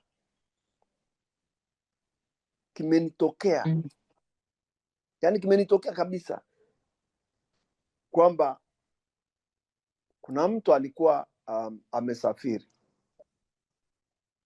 Sasa yule mtu akaenda mpaka baadaye akaenda nje ya nchi, akaniambia niko nje ya nchi. Sasa aliponiambia niko nje ya nchi, sasa alienda nje ya nchi kupitia connection ya rafiki yake aliyeko huku Tanzania. Na yeye alipoenda nje ya nchi akaenda na mwenyeji mwingine aliyetoka Tanzania, kwa hiyo akaenda wawili. Ila yule aliyemuunganishia hiyo connection alibaki Tanzania. Sasa aliponiambia yuko nje ya nchi, nikasema okay, sawa. Sasa ile mawazo yakaniingia mazuri sana. Yakaniambia mwambie hivi akupe namba ya simu ya yule aliyebaki huku Tanzania, kwa sababu kule inaweza likatokea jambo lolote baya na utakosa mawasiliano na yule mtu. Kwa hiyo sasa utapataje taarifa kwamba nini kilichoendelea kule? Kupitia yule mtu aliyebaki huku. Kwa hiyo mwambie yule haraka akupe namba yule rafiki yako, kwa sababu wewe huna. Yaani unaonyesha kama kuna kitu kitatokea.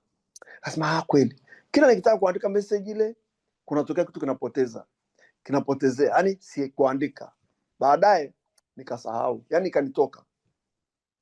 Lakini bado ikawa inarudi kwamba mwambie akutumie namba. Sasa baadaye yule aliyeko nje ya nchi kukatokea kula alikoenda, sasa ikatokea vurugu.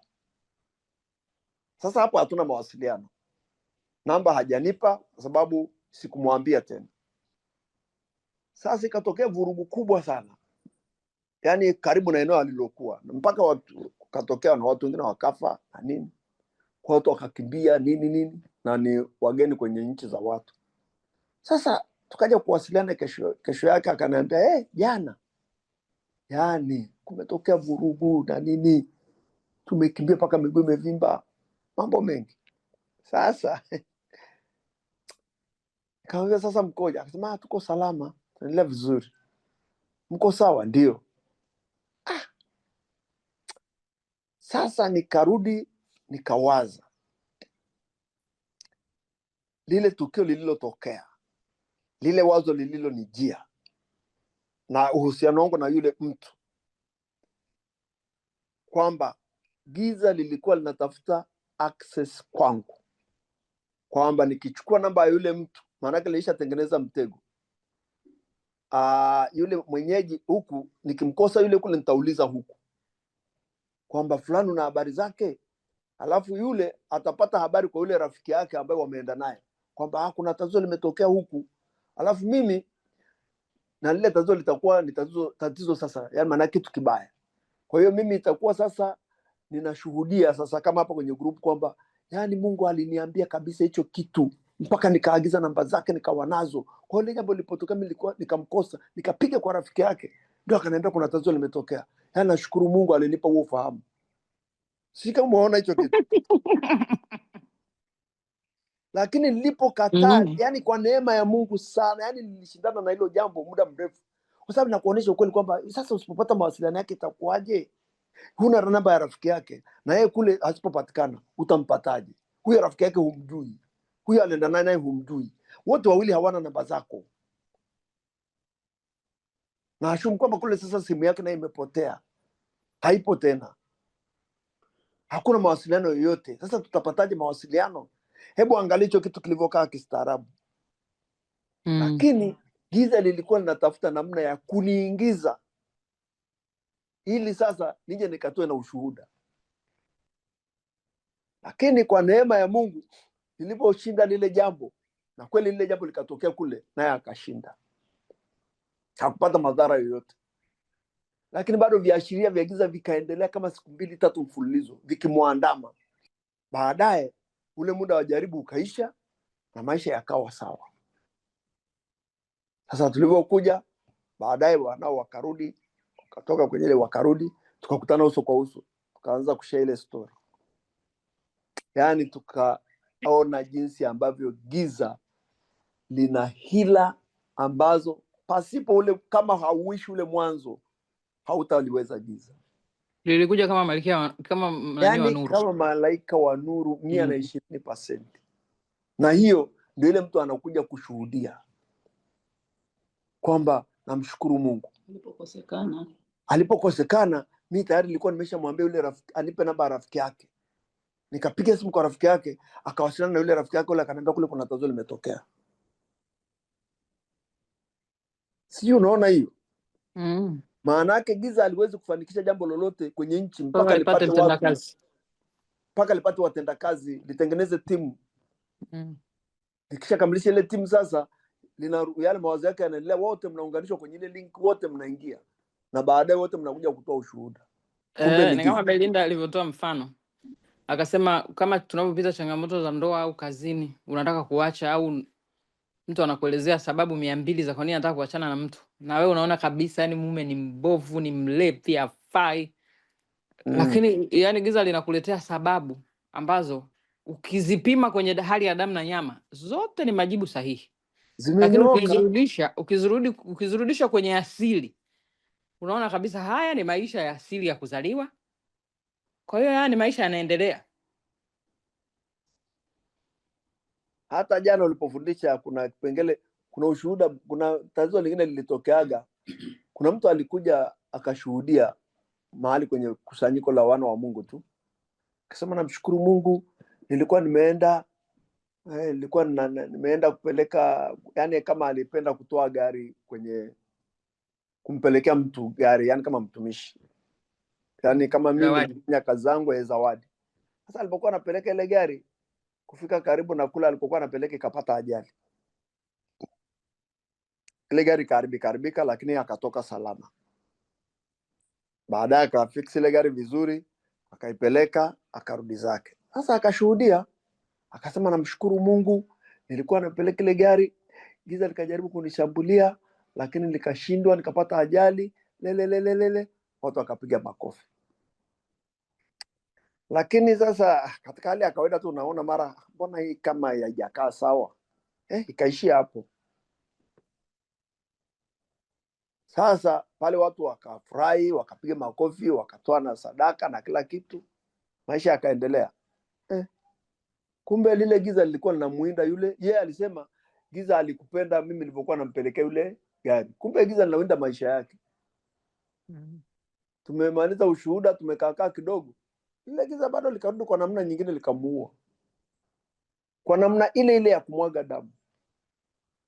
Ile alikamuua kabisa. Lakini kabla ya hapo kuna ndoto yule mtu aliota.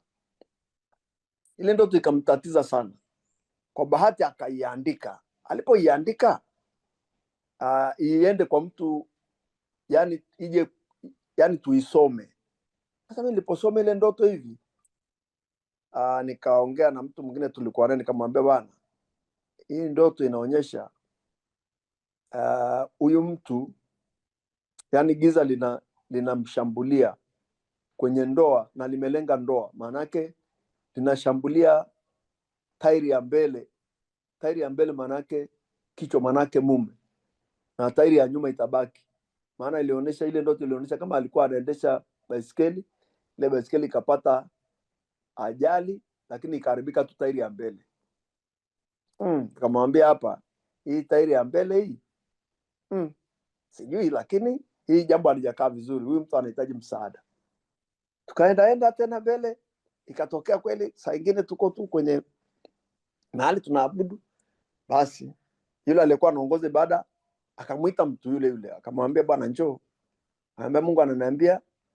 Sasa alipomwambia njoo, nikaona kama maono saa ile kama mbinguni kuna nguvu inateremka, na yule mtu anaposogea mbele, yani inakuja kukutana naye pale.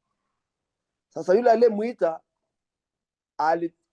hakusema lile neno la ukweli kuhusu yule mtu, akasema neno lingine, yani lingine kabisa. Aliposema neno lingine, ile nguvu ikadiverge, haikumpata yule mtu. Muone madhara haya sasa. Yani manake na hicho alichosema yule aliyekuwa anaongoza ibada ni kweli, kilikuwa kinamhusu yule mtu, kwa sababu alimwambia Mungu kuanzia leo amemkemea yule aliyekuwa anakula mapato yako. Lakini aliposema tu vile, ile nguvu iliyokuwa inatoka mbinguni kupitia lile neno sasa ikadiverge, kwa sababu yule aliyekuwa anaongoza ile ibada, ni kweli Mungu alikusudia kumponya yule mtu, lakini akasema neno ambalo sio hilo Mungu alitaka aseme. Mimi niliona maono kabisa hivi, ikadiverge. Kwa hiyo haikumpata yule mtu. Tukatoka, nikawa siku moja naongea na mtu mwingine, nikamwambia pale kulikuwa na jambo, lakini nimegundua kwamba kumbe Mungu anapokutumia ukisema kitu ambacho sio, ile nguvu ya Mungu inakuacha. Yani kama ilikuwa imekuja kumsaidia mtu, haifanyi tena. Baada ya dakika chache yule mtu kutoka pale, yani hakumaliza siku nyingi, akapata tukio lingine la kumwaga damu hivyo hivyo na akafa. Na ile ndoto yake aliyokuwa ameiota ikawa kweli imetimia, kwa sababu kwenye ile chombo ilionekana kwamba tairi ya mbele ndio imepata kwenye ile ajali, imevunjika, lakini ile ya nyuma ilibaki. Mimi nikamwambia yule mtu tulikuwa tunasoma naye ule ujumbe, nikamwambia hapa, huyu mtu giza litamshambulia, limelenga kumshambulia, anahitaji msaada. Na kweli Mungu akaleta msaada, lakini ule msaada ukaingia kwenye kama matamanio ya wanadamu, sikufanikiwa. Sasa kweli Mungu alikusudia kumponya, lakini ile hali yetu ya kufanikiwa ikawa imetawala, na kwa sababu ni mtu labda anafanya biashara zake na nini, kuonesha kwamba yule anaye labda hata ile ajali ilipotokea ni giza lilikuwa nataka kula mapato yake. Kumbe giza lilikuwa linashambulia karia, kama tulivyofundishana, likitafuta mlango wa kwenda kwenye ndoa, na lilitarget ile ndoa kweli.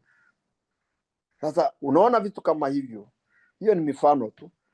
Kwa hiyo tunahitaji yani kudumu kwenye chanzo kwanza, udumu kwenye chanzo kama maisha yako, yani wewe uwe mtumwa wa kile chanzo kabla ya kwenda kufanya kuwa mtumwa wa kutumikia jambo.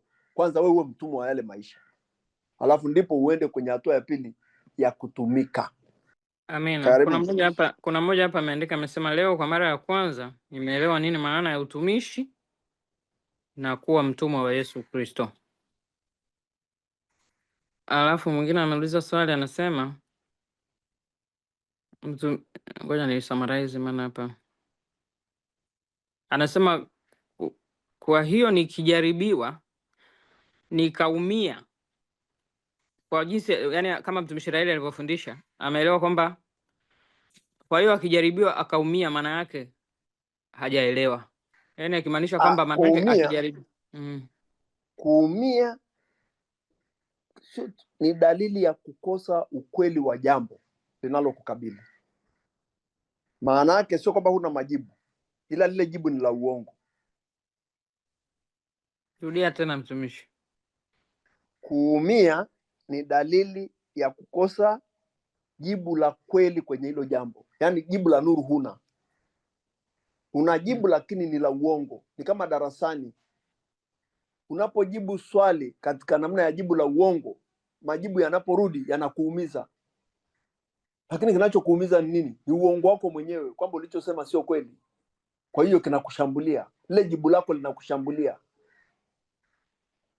Yaani lile swali linatumia udhaifu wako kukushambulia. Sasa limeshakuwa linakushinda, linakushambulia, linakuumiza. Darasani tu swali haliongei, lakini linakuumiza. Kwa nini linakuumiza? Linakushambulia kwa sababu umesema uongo. Yaani wewe ukiona tu kwamba jambo lolote limekutokea ukaumia, ukaingia uchungu, maumivu, elewa kwamba jibu unalo, lakini hilo jibu ni la uongo.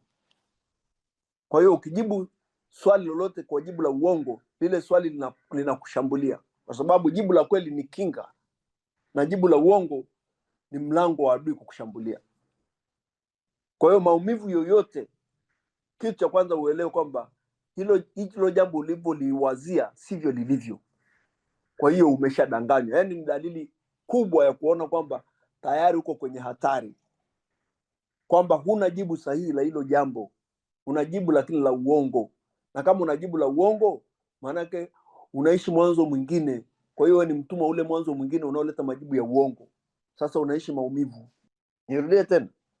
Yaani maana yake ni kwamba changamoto inapotokea, ndio iwe ya kazini, ya nyumbani, yani changamoto tunazokutana nazo kila siku. Mm. Ukiona lile jambo linakuumiza ndani. Yaani au ni mtu anakuambia yani nimemsamehe lakini huku ndani naumia bado. Yaani anaishi na mtu kwamba umegombana, ndio yani maisha yetu yanaendelea, lakini naishi na mtu ndani lakini nasikia maumivu sana, yani kuishi na huyu mtu. Au ni kazini, anafanya kazi lakini anaumia, yani kama bosi amemtendea kitu ambacho sio, lakini anaumia. Yani yupo lakini anaumia. Anaona kitu alichojibu ni sawa lakini ameumia. Ndio. Kwa maana yake ni kwamba yale maisha, lile jibu alilolitoa au kile kitu anachokifanya sio sahihi. Huyo mtu anayeumia. Yes. Sasa hapo unatakiwa uelewe kwamba huwezi kuumia bila kuwaza. Yaani ngoja mtumishi. Umesema mtu anapotoa majibu. Umesema mtu anapotoa majibu shuleni. Yaani kwa mfano swali limeletwa. Ninapotoa majibu ninaumia. Majibu yanavyorudi, nimetoa jibu la uongo. Kwa hiyo majibu yanavyorudi, mwalimu anavyosahihisha, naumia kwa sababu yule anayeumiaga ni yule mama wili. Either unaumia kwa sababu jibu ulikuwa unalijua alafu ukulijibu. Kwa hiyo unaumia hivi, kwa nini sikujibu sahihi na nilikuwa nalijua? Yaani unaweza umepata changamoto ya giza au umepata changamoto huku jaribu limekuja, umejibu sio, lakini katikati unajua kabisa kwamba yani hapa nimekosea. Hichi ndicho jibu ni giza.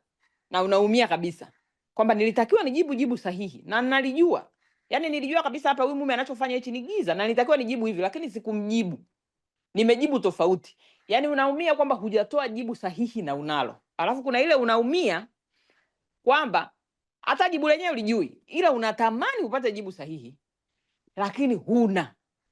Au na nyingine ya kuumia ni kwamba yani umetoa jibu yani ni bovu na huna jibu sahihi na bado unaumia. Sijui umenielewa hizo pointi zangu zote tatu? Nimekuelewa zote tatu, lakini hiyo namna ulivyozitoa hizo pointi tatu zinaleta yani zita mislead. Yani hutaelewa. Hutaelewa kabisa. Maana yake ukitaka kuelewa ile maisha yako ya kila wakati ni kwamba unapoumia kwenye jambo, maana yake umekosa jibu sahihi, na jibu ulilolitumia aidha kwa namna ya kuwaza au ya kuchukulia hilo jambo sio jibu la kweli, la nuru. Kwa sababu jibu la nuru lina tabia moja, linakurudisha kwenye maisha ya nuru katikati ya maisha ya giza, kwa sababu kile kitu kinachokujaribu siku zote lazima kitoke gizani. Kwa hiyo kinapokurudisha kwenye maisha ya nuru, kwenye origin yako, ile origin yako inakuweka huru pale pale. Kwa sababu anasema nanyi mtaifahamu kweli na kweli itawaweka huru. Yaani uwezi ukawa umefanya kitu alafu baadaye ukaja kujua ule ukweli alafu ukaumia ukasema nilishindwaje, nilikuwa najua kabisa ni hivi, lakini zile zote ni kazi za giza zinaendelea kistaarabu tu, lakini sio kwa vurugu, kistaarabu. Ni kama mfano niliowapa hapa wa jinsi giza lilikuwa limekuja kistaarabu kuniambia, lakini ukachukua ile simu kule ukafanya hivi. Ile huwezi kuja kumwambia mtu baadaye kwamba giza lilinidanganya. Kwani pale kwanza kuna maumivu. Maumivu yatakao nitokea mimi ni yale tu kwamba yule rafiki yangu aliyesafiri amepata matatizo kule, ameumia au sijui amefanyaje au sijui amekufa au amekuaje. Yaani jamani mimi naumia. Sio hivyo. Yaani maanake ile namna ya giza kuitambua linatenda kwa hila. Kwa hiyo kuitambua ni kazi sana. Ila njia nyepesi ya kutambua ni kile Yesu alichosema, kweli itakuweka huru. Maanake hata kama ni jambo ulikuwa umelikosea na ulikuwa unajibu sahihi na umefanya hivi na umejua, ile kweli ya nuru haitakuacha na tone la maumivu, itakuweka huru. Na sio itakuweka tu huru, ile nguvu utasikia inakupa kwenda mbele, sio kuzimia tena njiani, ikikuonesha kwamba kesho yangu itakuwa njema kwa sababu hili hapa giza halitaniweza tena, sababu ile kweli sasa imeshakuwa maisha yangu kwa kiwango cha juu zaidi. Kwa hiyo nikijaribiwa katika namna ile au namna nyingine inayofanana na ile, namna yangu ya kushinda ni rahisi sana. Kwa hiyo lazima uelewe kwamba ile namna ya nuru kumweka mtu huru, haiachi chembe ya maumivu. Ukiona kuna chembe ya maumivu kwa sababu ulikuwa unajibu lakini ukulitumia, ni giza lile lile linakuzunguka, linakufunga ufahamu. Linakufunga ufahamu. Wewe tone la maumivu ukishaliona, basi wewe elewa tu kwamba kuna namna ya giza, kuna mahali limenishika. Huu sio mwanzo sahihi. Wewe kipimo cha mwanzo sahihi ni uhuru wa kwenye jambo ambalo lilikuwa limekufunga.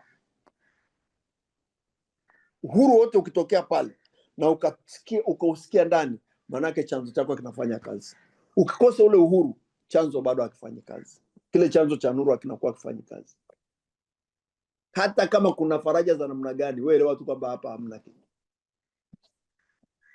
Na kaka Utore amechangia vizuri, amesema kwamba jambo ambalo unaufahamu nalo haliwezi kukuletea maumivu. Maumivu yanakuja kwenye jambo ambalo hauna ufahamu nalo. Exactly. Kweli ya nuru ukiwa nayo hauwezi kupata maumivu kwa kuwa una ufahamu wa kukabiliana na kilicho mbele yako. Good. Amen. Okay, mimi kwa upande wangu maswali ndio naye yameisha. Mtumishi, tunashukuru, tumefundisha mambo mengi sana leo. Kwa hiyo kama ni muda mtu alikuwa anaandika, atakuwa mimi nina karatasi zangu kama 4 hapa nimejaza. Karibu dada Belinda. Asante mtumishi, nashukuru, kipindi ni kizuri. Mtumishi, tunakushukuru sana kwa kweli. Jana niliongea na nitarudia tena hili, na namshukuru sana Mungu kwa ajili ya mafundisho haya. Yaani nilikuwa nasema namna yangu nilivyokuwa naongea ufahamu wangu wa roho miaka 2 iliyopita na sasa hivi ni watu wawili tofauti. Yaani sio Belinda yule. Haleluya. Amen. Yaani ni tofauti. Kwa hiyo yaani ninawiwa kila mtu awe namna yake ya roho, the way anachukulia jambo linakuja mbele yake, tofauti kabisa. Yaani ndio maana halisi ya kubadilishwa. Yaani hii ndio kubadilishwa yenyewe. Haleluya. Kuna jambo pa kabla hatujafunga, kuna mmoja ameandika hapa, naona kuna mtu akaikata emoji ya kucheka, ameandika, ukisoma kwenye hizi message anasema unafunga tatu kavu, alafu ukimaliza unajiona uko kwenye ndoto kijijini kwa baba, tena ukiwa mdogo unarukaruka kwa compound. Ilikuwa wakati unajua unafundisha. wakati nafundisha nakumbuka. Kwa hiyo nakumbuka. Sasa hii ukiangalia kwenye ndoto unajiona kijijini, umepata jibu ujue. Yaani kabisa umefunga tatu kavu na umepata jibu. Lakini sasa yani sio umepata jibu. Umepata yani umepewa asili ya pale ulipozaliwa kwenye chanzo chako. Yani kwamba unashinda njaa lakini chanzo chako ni huku kwenye compound. Unaruka zako sarakasi. Sasa kudili na kile chanzo chako, huna ufahamu, una majibu ambayo ni sahihi. Kwa hiyo sasa ni kweli kabisa, ni unaonyeshwa mambo magumu usiyoyajua, lakini usiyoyajua haya unayafanyiaje kazi? Shughuli ndio inaanzia hapo. Na ukifika Yaani hapo maana yake sasa ni kwamba ndo unaanza maombi ya kufunga ndoto mbaya, Yeah. kwa sababu yaani sio hiyo inakuonyesha ndoto kwamba wewe ulitarajia. unayohangaika chanzo ni huku. Wewe huku unapoteza muda tu kushinda njaa. Shughulika Ndio na maana chanzo chako. nasema ukiniomba ukiniita nitaitika, nitakuonyesha mambo makubwa magumu usio yajua. Yajua. Sasa hayo ndio mambo makubwa magumu mtu asiyojua, kwamba yeye anaishi mjini, kumbe yuko kijijini, bado anaishi maisha ya baba zake na kila kitu kinaendelea kijijini, na yeye yuko mjini. Huyo mtu atakaa ashike 100 sasa. Hata Akai akishika 100 si atajikuta na magonjwa 1000 ya kuila. ameshaimaliza. Eh, Haleluya. Beth ameandika furaha ya Bwana haichangamani na huzuni kwako. Clara ameandika utulivu wa ndani ndio nafasi ya Mungu.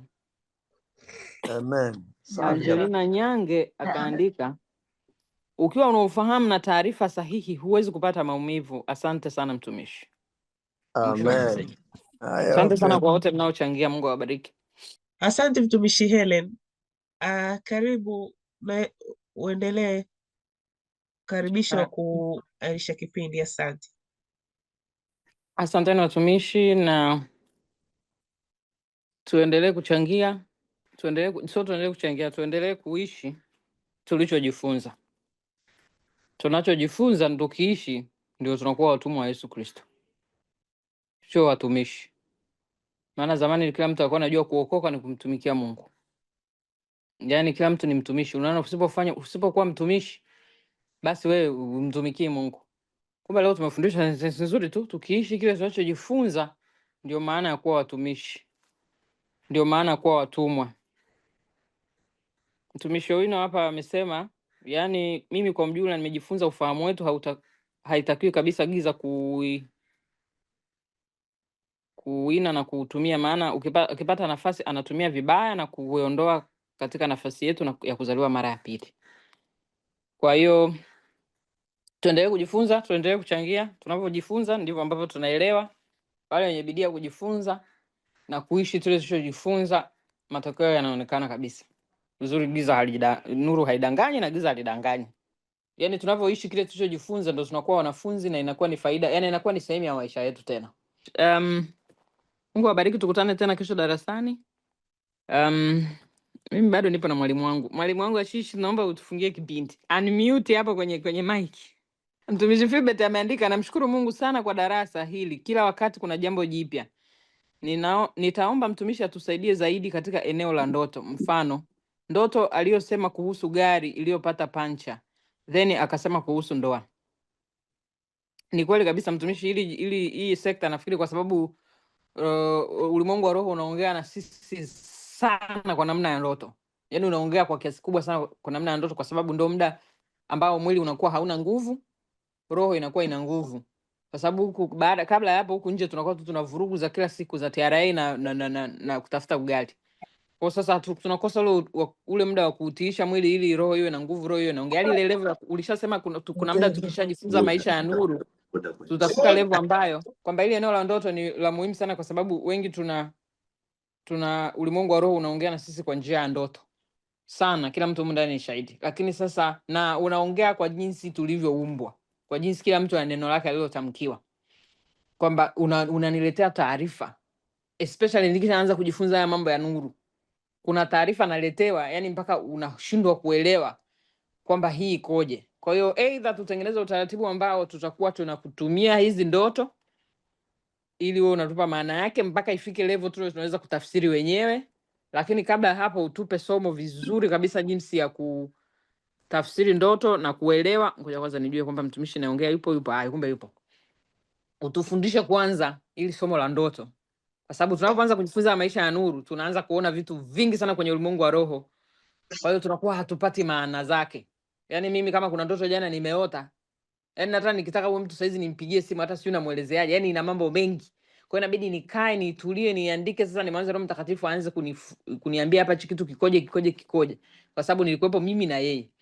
Kwa hiyo utufundishe kwanza, utupe msingi wa ndoto, alafu baada ya hapo tukishaelewa sasa, tukishaona okay, kuna namna ambavyo tunaweza kutafsiri, kwa sababu hizi lugha ni kodi na Mungu huwa ni kama mahesabu, huwa habadilishagi. Yaani kama ni 1 jumlisha 1 ni 2, haibadiliki. Kwa hiyo kuna namna ambavyo tukishajua ile basic itakuwa inatusaidia hata tukiona jambo hili tunajua hili maana yake ni hii kwenye ulimwengu wa nuru. Maana sasa kule kwenye ulimwengu ule wa kwanza tulikuwa tunaambiwa tafsiri ambazo hata uzielewi. Yaani unaambiwa hichi, ukiona unanyeshwa mvua ni baraka tele, unaona ukiokota hela nimepata hela, kumbe ndio unaenda kuwa fukara wa kutosha. Sisi tunaona ukiokota hela ndio yani neema inakuja, kumbe huku tofauti. Kwa hiyo utueleze ile basic tuwe nayo, alafu baada ya hapo kila mtu atakubali either nimeelewa, au pia baada ya hapo tutengeneze utaratibu ambazo mtu anakuwa na ndoto atakuwa anaiwasilisha, inatafsiriwa mpaka kila mtu awe anaelewa. Mtumishi, nawasilisha hoja kutoka kwa mjumbe. Sawa, mtumishi amesikia. Sawa, na Frederick amesema that's good idea. Na kidogo alikuwa mbali na yetu, tutayarudia kesho Mungu akitujalia uzima, kwamba huo mtazamo wetu. Lakini hapo mwishoni umesema ndoto itafsiriwe mpaka kila mtu aelewe. Kikubwa hapo ni kwamba tutakuwa tunaendelea kupokea ufahamu wa kutafsiri ndoto zetu ili kila mmoja awe mwalimu wa yeye mwenyewe kwa pia kusaidia wengine. Kabisa. Amen. Haya, karibu Mama Cheche. Baba mtakatifu, Mungu aliye hai, muumba wa mbingu na nchi, muumba wa viumbe vyote vinavyoonekana na visivyoonekana. Baba uliye Mungu wa pekee, Mungu wa kweli, Baba wa Bwana wetu Yesu Kristo, Baba wa mkombozi wetu na mwokozi wetu Yesu Kristo. Asante kwa neema ya ajabu uliyowapa watoto wako asubuhi ya leo. Asante jinsi ulivyotufundisha tena ukatupa muda mrefu kabisa kuliko siku nyingine zozote, ili watoto wako tukapate kuijua kweli, kweli kapate kutuweka huru. Tunakushukuru kwa ajili ya Roho Mtakatifu aliyetembea katikati yetu.